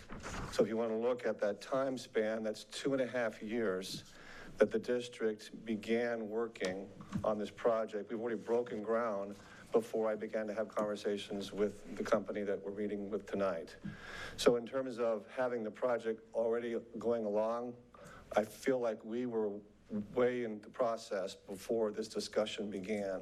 So I want you to take that in consideration, as if I followed this conversation correctly tonight, you have developed a setback that might find a win-win other location for their facility.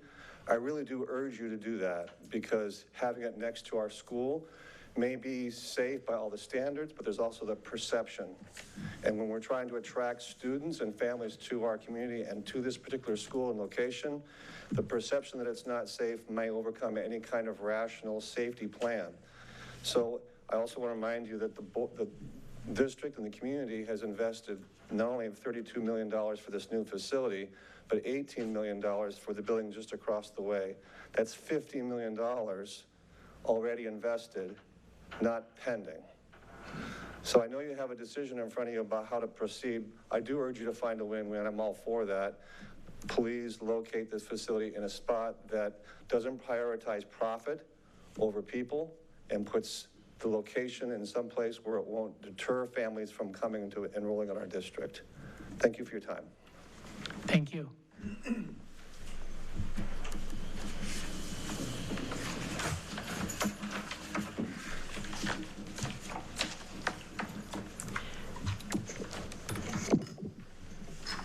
name is Jill Jody, and I live pretty close to the STEM school.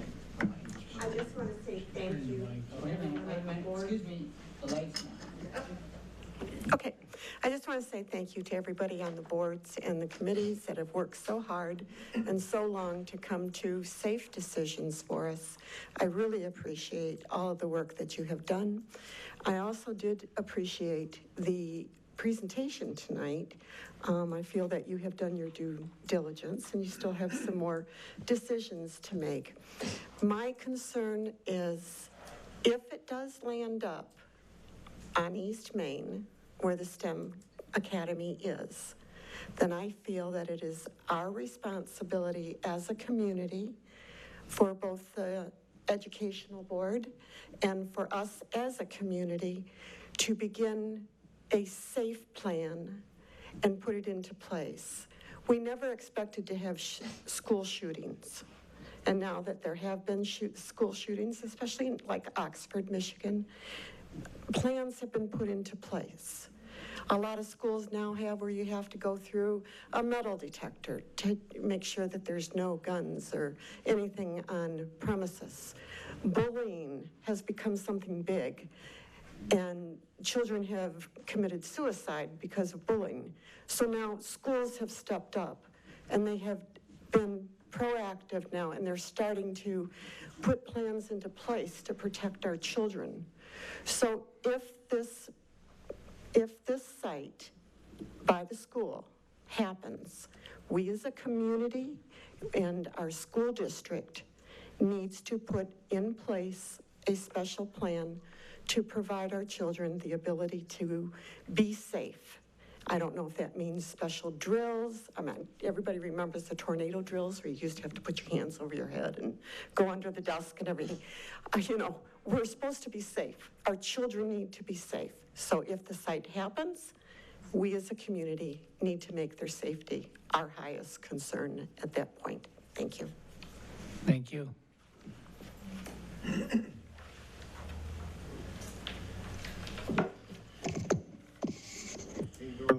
Nate Dorlag, 8782 East Main, Galesburg, Michigan. I'm a resident of Comstock Township.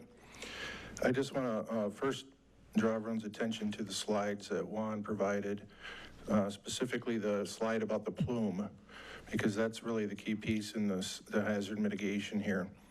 If you get that slide back, that slide says, air might carry gases. Well, the plume contains more than just gas, and gas does dissipate very quickly. It fills whatever container it's in. In this case, it's the entire atmosphere. That plume contains much more than that. Fire, smoke particles, metals, particulated metals, all sorts of things. And they go much further wherever the wind will take them.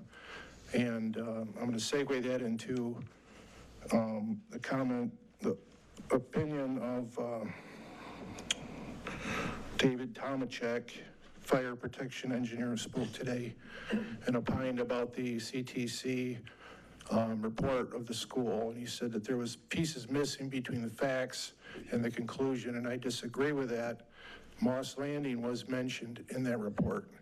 And Moss Landing is a fire that happened in California in January, and there was 10 years of data prior to that fire done by the San Jose State University Moss Landing Marine Lab.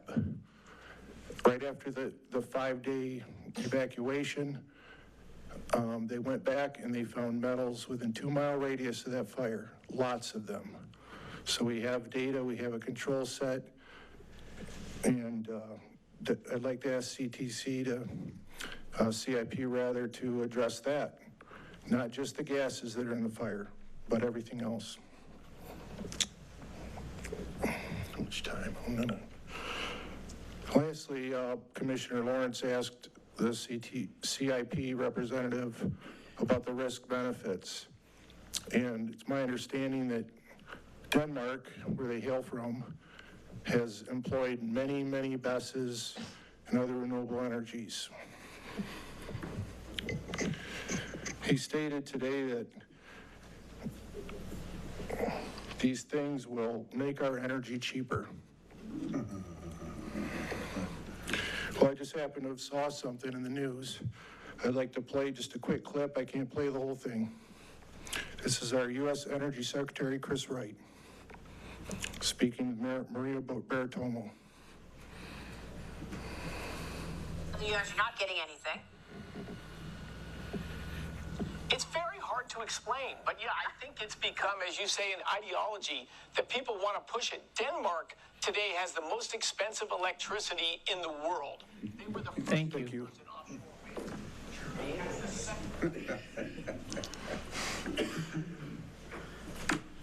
I'm going to be the last one to speak, so the rest can get up there. But I can remember a lot of stuff. Am I the last one? Yeah. Started. Huh? It's like, oh, I need all. Phil guys started running. Oh, yeah. What's up, Dickerson?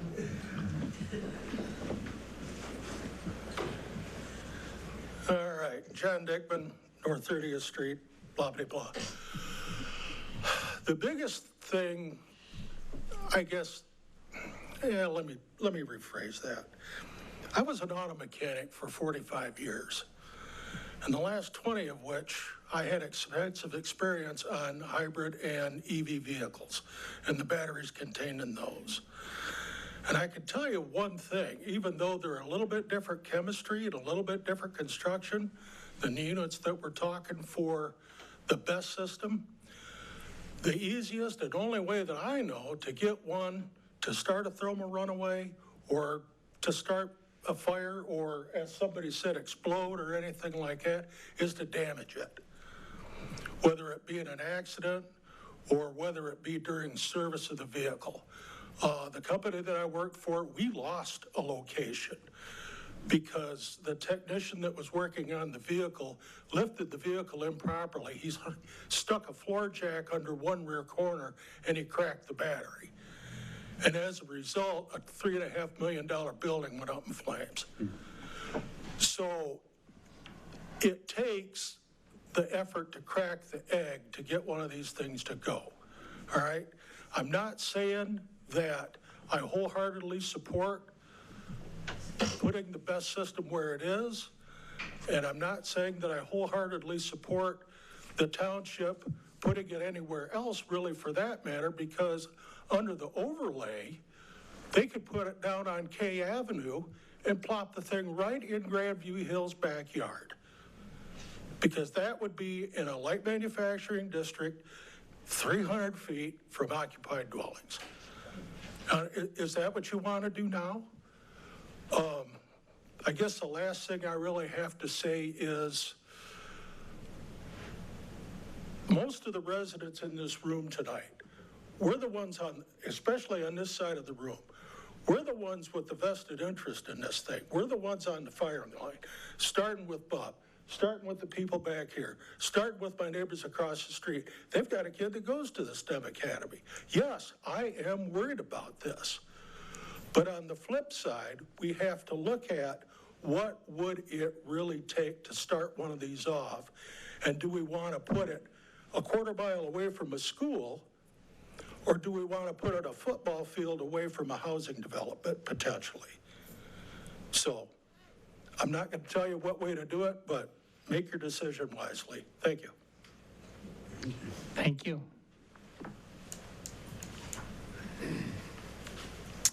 My name's Jeff Penzotti, 770 in East Main. I own the greenhouses directly across the street.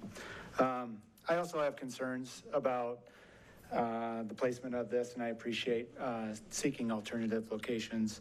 A couple things that were brought up that really did not sit well with me. Comments about the safety, as smoke always goes up. It doesn't. There are conditions, there are environmental conditions where that does not happen. And one of the questions that was asked and was kind of sidestepped is what exactly is in this smoke or gets exhausted? And it was very clear that answer was not wanted to be given. That concerns me. Maybe I'm wrong, but the fact that that your question was not answered directly and clearly really concerns me. And I can see scenarios, especially in being in agriculture, that this stuff does not just go up into the air and dissipate, right? That's a serious issue. That becomes, no matter where that's put, all right? The other thing that really frustrates me is these existing hazards that are in place, about the trucking of hazardous material to greenhouses. I don't know if petunias and begonias and impatiens are considered hazardous material. That's what's getting trucked up and down the road, right? Like, I've got a greenhouse full of that stuff, not too worried about it. And I don't think anybody else should be either. So when you bring up those things as an argument for what already is going on in the area, I think it strains credibility to use that as your argument, as kind of piling on as to what's going on, right? So if you have a solid argument, keep it simple, leave it where it is. Don't add other people into the mix, because I don't appreciate that. And I know a lot of greenhouses in the area. They're good people. We're not trucking hazardous material around, right? Go to your local hardware store and you'll see flowers. They're not going to do anything harmful to you. So I guess I'll leave it at that. I echo the comments of my neighbor across the street, just to the east. I thought it was very well spoken. Thank you for your time. Thank you.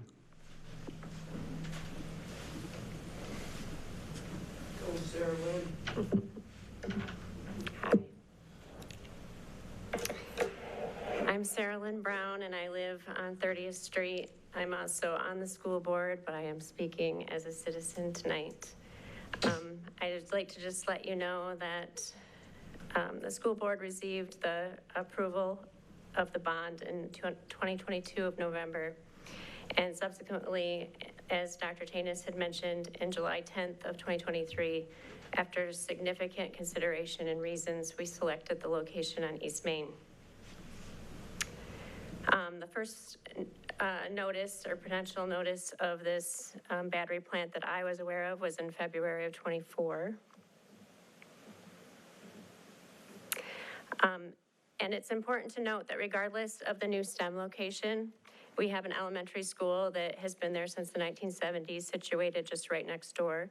While partially obscured by the trees, the building serves nearly 800 students, and our new STEM building will serve nearly 300.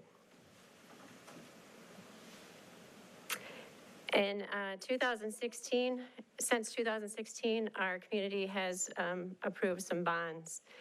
Prior to that, we hadn't had one, a significant bond since 1992. So we've made significant improvements in these two buildings, giving $50 million into both buildings. The funding has significantly enhanced our elementary schools, making it a beautiful and impactful place for our students. The new STEM building also promises to be equally impressive. Our community puts a tremendous amount of effort into support our schools, and this level of investment is invaluable. I just really want you guys to consider not putting this next to our building. And I appreciate Amber bringing that up. We're going to have nearly 1,000 of our most precious assets right next door to this, our community's kids. So please consider that. Thank you. Thank you.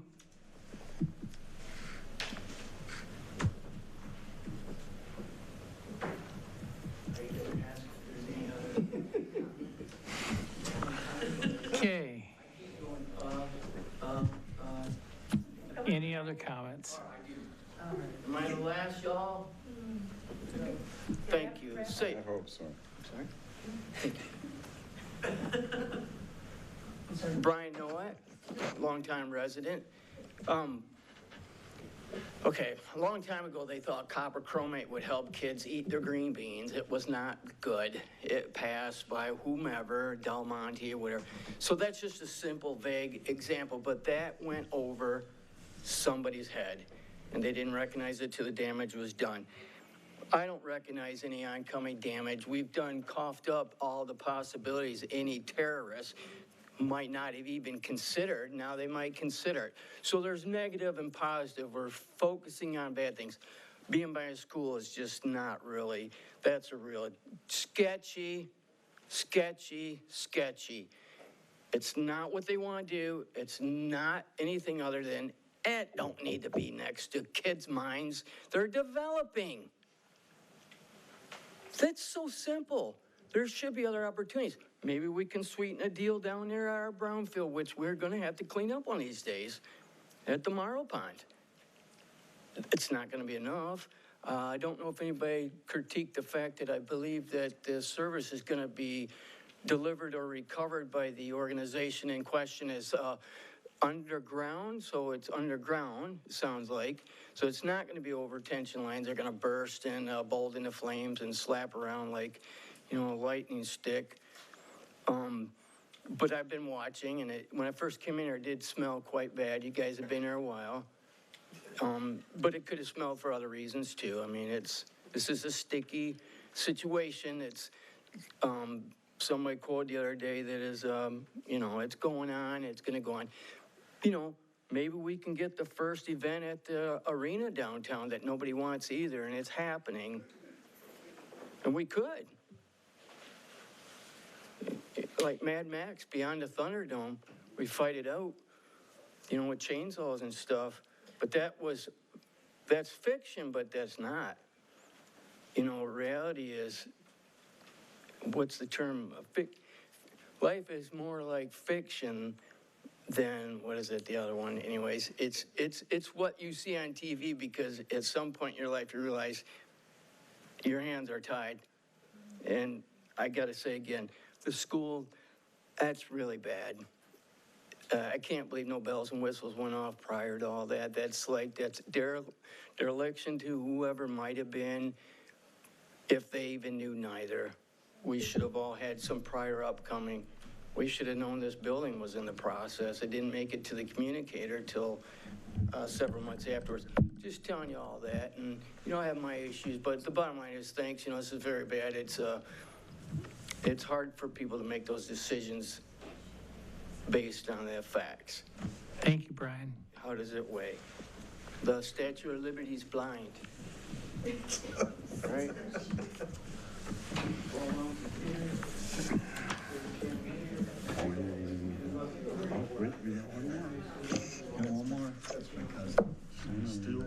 Good evening.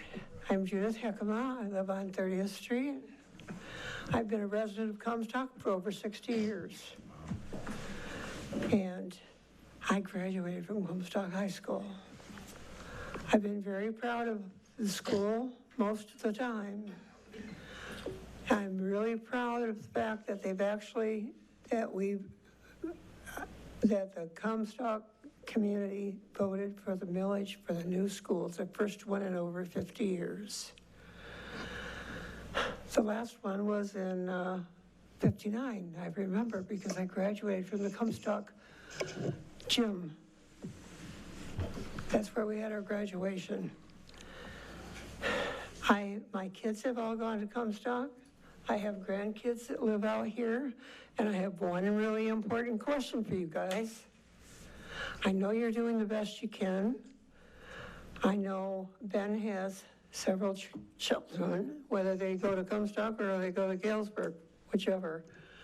But I know Jerry Amos graduated from Comstock, and I'm not sure about, I know the Nowak name. I don't know the Kritzer name. I know the Nichols name. I don't know Joseph's name. I'm not even going to attempt to pronounce it. Bob Sherwood, I know him. I know where he lives. I know he has had several businesses. And sorry, Amber, I don't know you.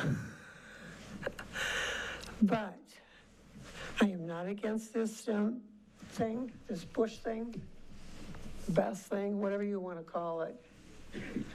And I have one really important question. There are several grandfathers on this thing. Where do your grandkids go to school? Do they go to Comstock? Do they live in Comstock? Would you want them going to school next to this building? And I mean that seriously.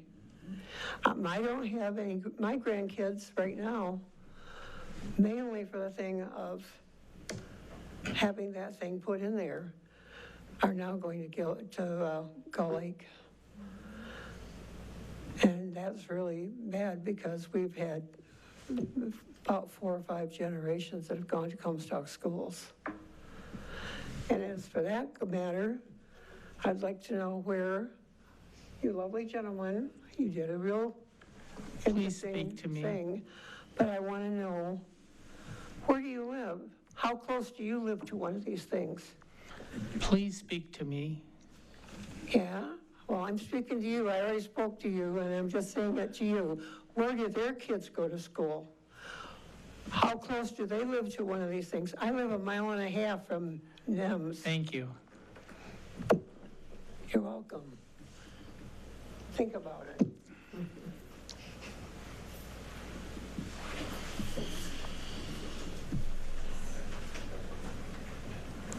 Any other citizen comment?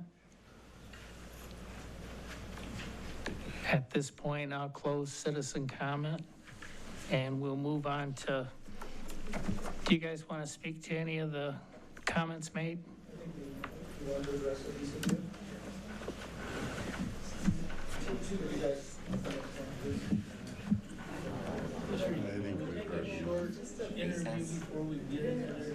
Yeah, let's take a short 5-minute break so people can take care of business.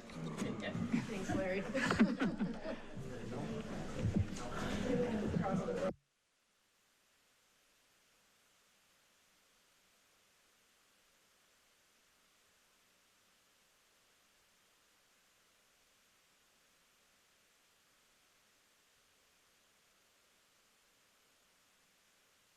I think that those are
Okay, if we could all kind of move back to our seats. My right seat, yep. Yeah, you're next to me. Someone got me another pen. Did it die? Oh, mine did, yeah. Oh, I didn't know, but I think, oh no, usually there's pins all back I there. know, I didn't see any up There there. is pens back there? There used to be. There usually are, but not today. We make a motion to supply pens by all the iPads. I can't believe mine ran out. That doesn't happen. Do you need a pen? No, I did. I'm I got one. I'm gonna get And a pen and a pencil. Yeah, it is a pencil. I know what it is. You see what they're all saying? Who?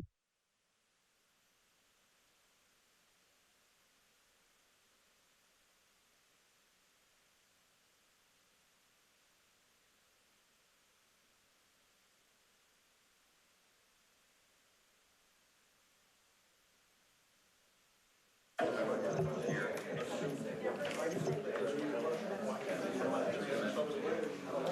really got it.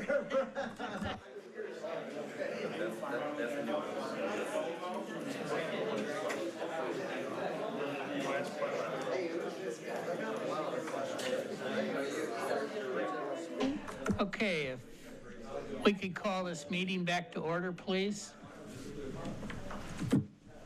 Bang your gavel.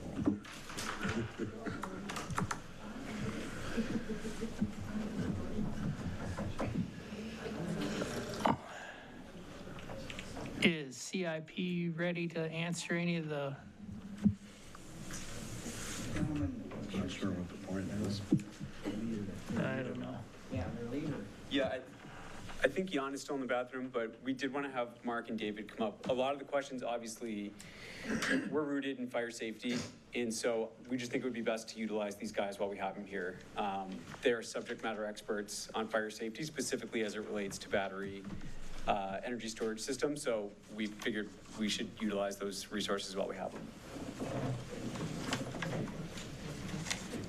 I have 3 questions written down. Okay. I think you wrote the questions. We should be on topic, but if we're missing anything, feel free to jump in. Yeah, hi, I just wanted to address one of the questions, and it wasn't intentional that we tried to like obfuscate or not talk about it, I guess. It just was, it just wasn't brought up. It's actually outlined within the HMA that we. As we said, Yeah. you can put it on the website. So one of the items was about what gases are released during the combustion process of these batteries.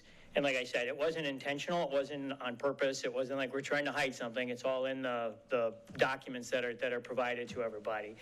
But the basic effluents that are inside of the smoke from one of these combustion processes, there's a lot of carbon monoxide, carbon dioxide, there's a bunch of hydrocarbons, and there's HF. So when you look at those, what's that? Can you say what HF is? The hydrogen fluoride? Yeah. So when you're looking at what's in those basic breakdown of that chemical composition, it's very similar to what you would have, for example, if you would have a house fire. I mean, we look at residential buildings, we look at residential houses. We have so many synthetics in our houses today, and we have so many, chemicals for cleaning, all of those things that, this is one of the largest topics, and I'm, just to be, talking to everybody open and honestly, this is one of the largest environmental topics that's happening within this industry today.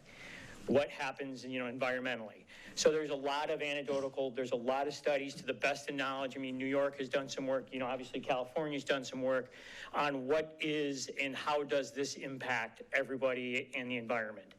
And what we're finding is that where it's leading and what it seems to be telling everybody is that, so if you would have a large residential fire in one of those communities, and if you broke down the smoke and the particles and what was actually trapped inside of those, you have the same potential inside of one of these fires because of all of just, like I said, all of the chemicals, carbon monoxide, the carbon dioxide. Anytime you have any, organic materials, you're going to have hydrogen. Anytime there's fluorine around, you're going to get HF. So it's there, it's present in a lot of the other, aspects when you have a normal residential fire. So you address the metals in the smoke and those sorts of things? Well, the metals in the smoke, those are the same thing that's going to happen anytime there's a chemical process and anytime you have a substance that doesn't specifically break down in, during the chemical process, it could potentially, get caught up and get, entrained into the smoke as it's being billowed out of the, whatever's on fire. And generally, as the fire cools, the metals are generally a little heavier. So technically, they're not going to go as far as the light, more buoyant gases. Just because they're heavier as the heat stops moving the smoke along, because a lot of this is driven by the heat that's generated by the fire. As we all know, heat rises. And what happens is those heavier particulates that are in the smoke would generally start to fall earlier than those other gases that are inside of the smoke. So. Thank you. The question of Moss Landing came up. Moss Landing, California, is an interesting study.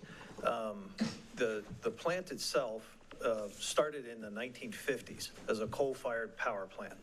It was picked up in the early 2000s, converted to natural gas, and then as California implemented a lot of its energy regulation and pollution regulations, switched that over to a BESS installation.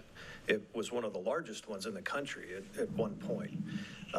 What was interesting about it was that California, in that particular installation, decided to not enclose the battery systems. Rather, they put them inside an existing building. So they took a concrete structure that had been formerly used for other plant equipment, and instead of containerizing the batteries like we do here, they put them in open racks. So if you can imagine dozens of battery racks that look like server rooms, if you've ever seen the clean rooms that a lot of the information storage facilities are using, it looked quite a bit like that. So basically what they did was they took a known commodity, placed it inside of a concrete box, and when it did have a problem, the fire, or the thermal runaway in that particular case, propagated from rack to rack to rack, and then did so inside of a closed environment that wouldn't release any of the heat or any of the flammable gases. And anytime you do that in any fire condition, if you will eventually get to a point where the thermal runaway or the potential fire that follows along with it becomes oxygen limited. And then as soon as an oxygen source gets found, you end up with what is sometimes called flame over. As the gases at the release points burn, they'll burn back. You'll get oxygen influx into a room, and then you get flashover, which is, if you've seen the old 1990s era movie and things like that, it's a pretty ugly fire event. Once that occurs, everything else in the room begins to burn, and it just propagates further and further from there. So it's a very different fire, thermal runaway and fire condition in the Moss Landing case than what you would have here. Very different hazard development, risks, consequences, so on. As far as the metals deposition in the post-event condition, the reports that are out there correctly identify all the metals that were found. What's problematic with the results, and it's often acknowledged in them, is the Elkhorn Slough, which is the waterway that dumps into that bay that sits right in front of the station, has been contaminated between the coal, the natural gas firing, and the industrial environment that's around it. It's a lot of industrial farming that goes on in that section. A lot of that industrial farming goes back to the 1920s and 1930s, when they were doing some very interesting things with pesticides and who knows what else.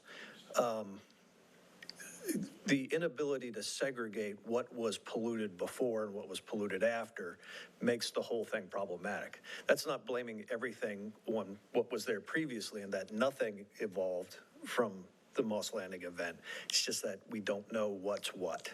So it's an imperfect example of what could happen here. I would add too that the differences between the two types of sites, so they were inside the existing building, they were not in the enclosures that we're talking about. They also were using the other kind of batteries. Yes. Yep. Not the LFP batteries, but the NMC. Yes. That is less stable, that the industry is largely moved away from doing because of Yeah. safety. And there's still a lot of investigation going on into what exactly happened, how the station was set up and so on. But because it was done quite a few years ago, a lot of the safety features that have been subsequently built into the newer units weren't present in those. So the ability to catch a thermal runaway early, to look at high temperature events and so on that might develop within the containers wasn't on that particular system. Or at least we don't think it is. We don't know for sure. Just like an airbag is in every 1990s car. Right. So this industry is evolving quicker than we did back then, but Yeah. I think another, and you know, I think that it's been reported now, the investigation is ongoing, but very important thing to mention when it comes to any sort of energy technology is how it's operated. You know, you have a lot of nuclear power plants that operate today. If they're operated properly, they will operate properly forever. If they're tampered with, like Chernobyl was, or others where they're doing some sort of weird testing, there's going to be a problem. A lot of these battery fires stem from overextension, from misoperation, so to speak, from things that, if you're doing this correctly, and you have schedules, maintenance done on these projects, this shouldn't and won't happen. Because you catch these things just like an airplane that we get on often to go on vacation should not, and we have our worries, right, when we get on those because of everything that we've seen. Just like an airplane is being maintained and looked at, should not have faulty parts, so shouldn't this battery plant. And it's a regulated industry. People don't realize this, but this is a heavily regulated industry. So is cars, right? But they put cars out. They don't regulate whether that particular car has everything and went through factory acceptance testing. But guess what? We have to meet National Energy Regulatory Commission's testing standards, right? This is a federally regulated facility, so it's not. We don't dictate the terms. There's people that are going to take a look at this and they won't put it into operation unless it meets the criteria that it needs to. Yep. One of the other professional things I do is I do a fair amount of work for the Department of Energy, primarily on the nuclear weapons side of the house, but right near my office in Colorado is the National Renewable Energy Laboratory. And they are one of the prime sites that tests BESS systems as well as other energy infrastructure type stuff. They have an entire test facility. A portion of it is in their laboratory in Golden. Another portion is out in their Jefferson County facility. They test for a lot of the things that have been brought up. High winds, seismic evaluations, overcharging of the batteries. One of the specific reasons they set up their Jefferson County facility was to actually force thermal runaways in the containers. So manufacturers will bring the containers out to the Jefferson County facility. They'll do their testing, maintenance, all that sort of thing. And it's to set up the evaluation before it goes to Underwriters Laboratory for the 9540 testing, before it goes to the National Hurricane Center for high wind testing, tornadoes, hurricanes, that kind of stuff. So all the flying debris, exactly. So, even though this is a relatively new product, I'm confident in all the pre-testing and the certifications that the units have to get before they go to be installed, that this is not some new product that just gets thrown on the market and becomes a problem almost immediately. And to that point, since there was a question about what happens if a tornado hits the site, we're not in a tornado alley. like we are with one of our projects. We are. Yeah, they actually get quite a few over this direction. Not, Not the alley. no, but you're Just tornado. Sorry if I misspoke. yeah. Sorry if I misspoke. We have a project that is in Tornado Alley in Indiana. That's what I'm trying to reference here. The truth of the matter is these a single container is 23 tons, and it is bolted to the ground with at least 4 what's called a helical pile, which is a screw. Think of it as a large metal screw that holds it down, and it's screwed in the ground. So this is the last thing that's flying during a tornado, even if you were in a tornado-prone area. Right. And we have these, and they're insurable because they know what the measures are. Again, it's about the mitigation. How can you prove that this thing won't go away? And insurance, as you know, is the worst business to be in because they won't insure just anything, just like they're refusing to insure Florida houses. Now, they won't insure this thing if it's not safe for those kind of catastrophes. So that's one thing that I wanted to address. And for you, sorry for misspeaking then. There was another question that, David, if you can answer. There was that I don't know if it's you or Mark on the JF2, the novelty of the technology. Could you address that? I can't speak to how novel it is compared to other units. As far as the It's one of the JF2s is one of the LG's newer, yes, it's a newer piece of equipment that's coming out. It's very new. It just went through all of its, approval processes and all of its processes. So it is a newer unit, but it's, gone through all of the rigorous testing already. Yep. So did we have anything else we needed to address or needed me to address? We had a question about the vegetation on site. Oh, I'll leave that to you. So, as the slide was showing, we had the battery separation, so the 10-foot setbacks between the containers. We have 3 feet door to door. There is roads around the facility, and then these are effectively placed, not only screwed into the ground, but they're placed on a graveled or compacted area. So typically we won't allow grass. The gentleman was concerned about cutting the grass because it, if it's during the dry season, it's a flammable thing. So we keep it graveled, and we will use standard pesticide for treatment of these compacted areas or graveled areas to keep the weeds from growing. But that's one of the things that we, as a precaution, do for these. That it's basically a graveled site. And herbicide. Sorry, not pesticide. Herbicide. That's important. Yeah, Roundup versus Gromo. Yeah. So that is on the treatment. Is there anything else that folks asked about that we can address here? Casey, do you have anything? Thank you. Was that it? That covers all the direct questions. Okay. Thank you. We appreciate your efforts. At this point, future actions or plans, Casey?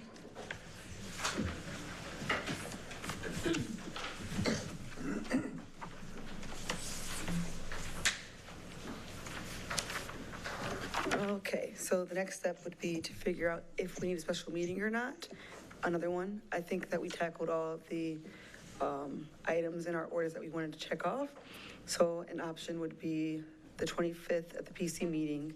We can show a final copy showing that would highlight all the changes that we've made here with the red strikeouts and all that fun stuff. And then on the 9th of October, have a public hearing with the final copy of our ordinance, no red, no strikeouts.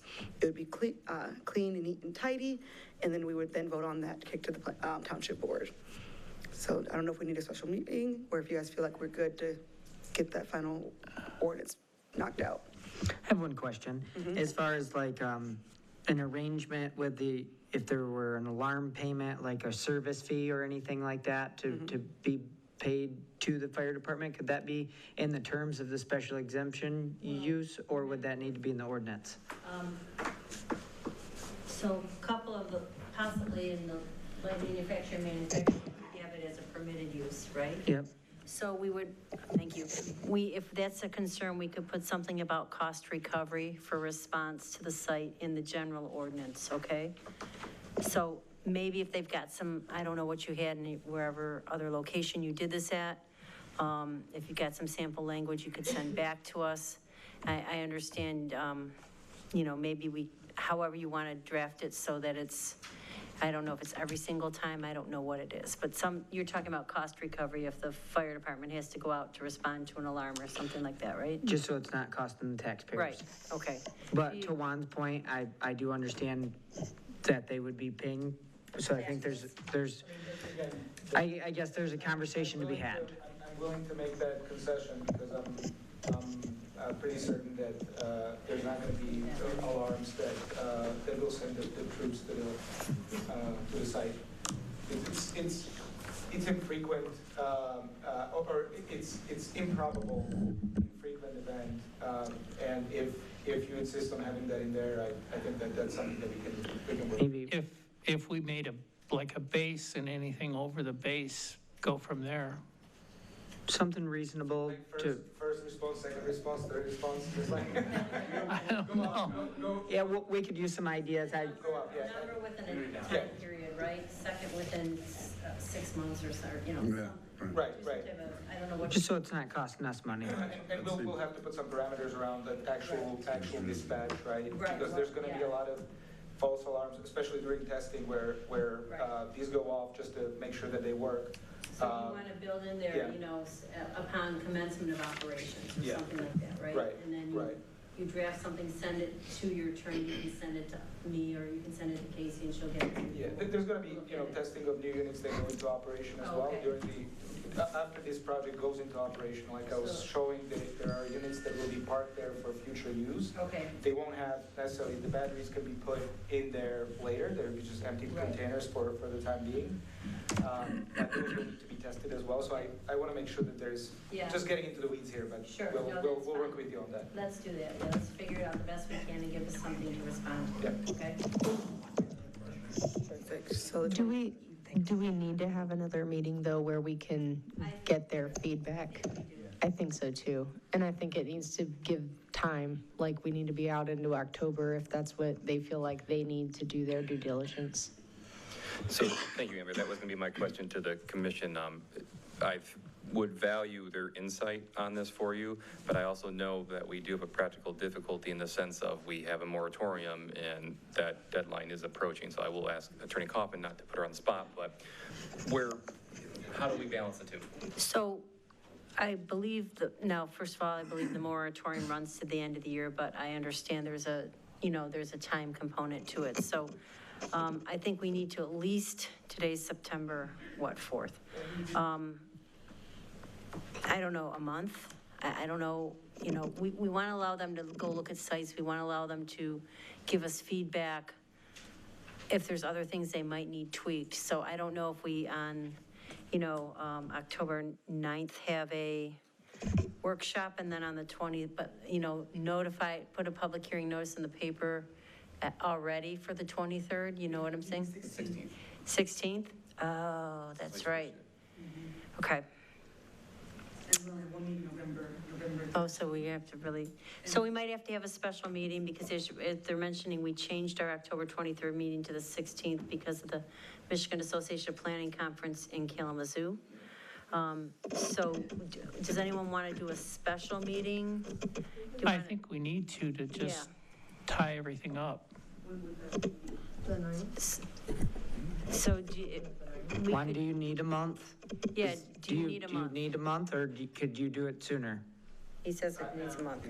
Give them the time. If we want them to look, give them the time. I mean, what is alternative? If we're talking a couple of weeks, I much prefer to be more informed on the options. It's going to be a more productive. Month is good? Can you do October 9 This puts us on the spot. or the 16th? The 16th probably more comfortable. We have different schedules, but let's agree here that if for timing reasons, 16th still works. I would say, is that, what day is that, sorry? It's a Thursday. Thursday, okay. Much more comfortable with any extra time we can get because we're here, it's the 4th. And we're boiling the ocean. So, a little bit. So. Mr. Chair, what about if they can come back on the 16th, we can set a public hearing, special meeting on October 30th, which is a Thursday, right? And then with that. That's fine. I'm going to be in South Carolina and God willing, thank you. But, if we've got a final ordinance and we know where it is, I can send Attorney Thal or another attorney to take my place at the public hearing, okay?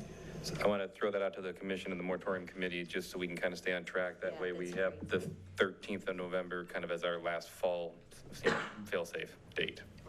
Can I ask a question? Go ahead, Bub. Okay, but we're talking about all this overlay district and stuff, and they're gonna go out and research it. If they can't find anything that works for that, what ordinance are we gonna write? Because the only other option they have is 7600 East Main, which we took ag out of. Well, the other ordinance is still in place. Right. But it isn't gonna do any good writing an ordinance if they don't have a place to make it work. Well, I think our ordinance is gonna be so good, the developers are gonna come knocking on the door. If they don't wanna do it, somebody else is gonna. That's right. Yep. We're working for them. Okay, so what was the timeline? So 16th for the next meeting. I don't know if you want to do that at 4 to 6, right? But if we develop an ordinance for anyone who would want to The apply, and then they 16th would. is our workshop. Is the 16th gonna be a joint meeting? If possible, Right. yes. It's Yes, a joint okay. meeting. 4 to Good. 6 p.m. on October 16th. For this group of people, October? October 16th, they want a month to be able to Yes. Or do I? legitimate Okay. feedback. Okay? And then possibly an October 30th meeting for a public hearing. Theoretically, we're going to be done on the 16th. It would just be 4 to 6 on the 16th. Yes, because then. Great. Isn't there? But then there's a planning commission after that, You're staying the night, Amber. Okay. potentially. No items yet, so. But remember, the 23rd is, oh, well, that's important. I have one question for CIP. Are you happy with the progression so far that we're making? We're here. Okay. I mean, we're having good dialogue, we're getting solutions. We really appreciate how open. Okay. I mean, we're not, We appreciate all the concerns that are Okay. being flagged to us by the community, by you guys. Again, it's not us working against you, we're trying to find a workable solution, and Yes. us against the community. I said this earlier, I say again, I don't want to be in a community that doesn't welcome us. If we can, it just has to be workable. Yeah. It cannot be on the outskirts somewhere because I know that won't work for us. Yeah. And we have a potential avenue that, okay. there is, we want to stay local, that there's no question. Yeah. It works better for us that way, it works better for the township. But it's a business decision and it's not one I make. Yes. So, it's not to speak too long on this, but it's always refreshing to find a balance in these things. And I think you presented something that we weren't aware of before, which is a Correct. 300-foot setback that opens up a lot more. Yes, it does. Opportunity for us to go on campus, and we'll do that. And I think we understand the sense of urgency up here also. And I appreciate the pressure on the timeline, and Yeah. that works well in our, with our timeline as well, so want to continue the dialogue, and please know that through Casey or anybody else, if there are questions, if not everything is, thought about here, but we can take the questions and have a conversation even offline, to make sure that we're trending towards the right decisions. All right, thank you. Perfect. So, I know you Anything else, Casey? Yes. So I Okay. know you mentioned it, Kyle, but October 30th will be the public hearing because then we get second reading for Township Board December 8th. So we'll be cutting it right in time. So I'll get that scheduled. October 30th, special meeting, public hearing for BEST. And October 16th, CIP will be here to workshop with us, 4 to 5:45 before our regular scheduled PC meeting. Okay. And then on you guys' seats, I had an event agenda from the MAP conference happening at the end of October. Yeah, which is why we moved up a meeting last week from October 23rd to the 16th, because we had a bit of interest in going with the Planning Commission. We have funds for about 5 people to go, and that could be either Thursday only or Wednesday only. So if anybody's interested, feel free to give me an email. The early bird special ends next Friday, so I would need to know hopefully by like Monday. Sit on it for the weekend. Let me know if you want to go, and I can get you guys scheduled in order of who emails me first. And go ahead, Kyle. Mr. Chair, if I could, I know we're all considering of time. Tonight we ran for 4 hours. I would just like to preference that when we have our meeting on the 16th, we will need to be very diligent and expeditious on the time that we have in that regard, especially if we're going to have public comment, not running into our next meeting. So I would like to work with Casey and you guys and Mr. Martin as well to kind of set that agenda so we know that we can hit everything we need to with CIP as well within that hour, 15, hour 30. So I Okay. preface that to our group that we will have to be strategic on our time at that meeting. Since you mentioned that, Kyle, would it be worth it to move it up like 30 minutes or an hour? Yeah. And my question would be, is there anything in particular that we need to be cognizant of that we could think about now that we're trying to, what is it exactly at our next meeting are we trying to button up? You're gonna get Oh, they're gonna get their feedback and then digest it. Changes anything. Okay. So our work is done essentially until we get their feedback to kind of, There's some tightening up of the, fees and stuff that you guys can make a proposal. I mean, you can those straight on the language that we have from some other ones. The cost recovery. Yeah. okay. Yep. So that, I think that's, everything else that we walked through seems. So what are we talking, 4 to 6, 3 to 6? 3 to 5, 3:30 to 5:45, or 3 to 5, yeah. How much time do you think we need? 3:30 probably. 3:30? 3:30 to Yeah. 5:45. Amber, you doing all right over there?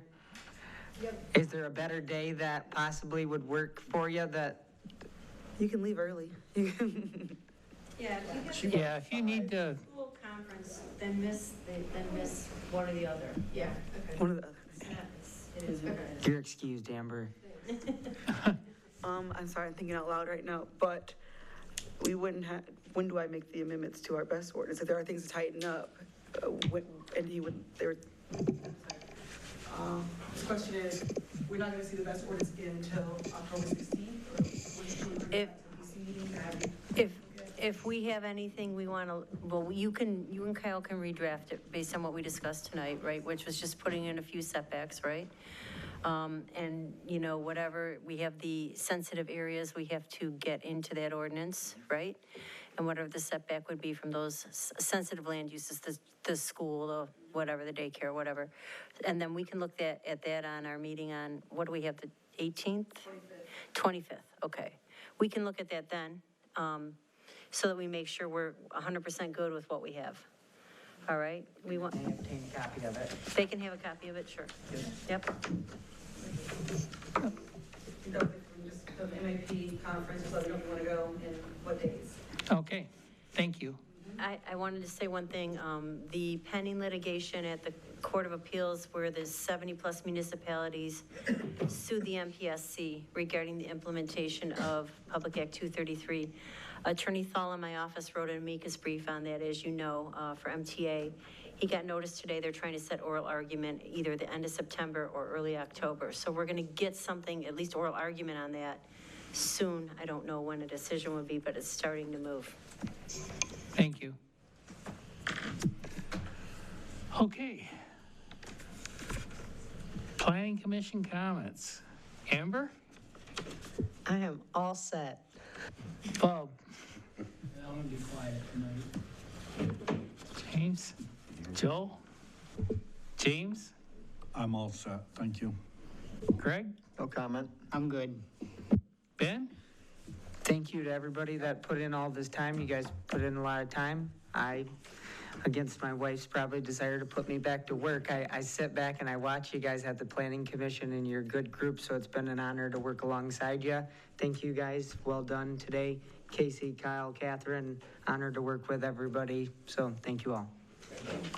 I would like to thank everyone for all the work we've done so far. And we're adjourned.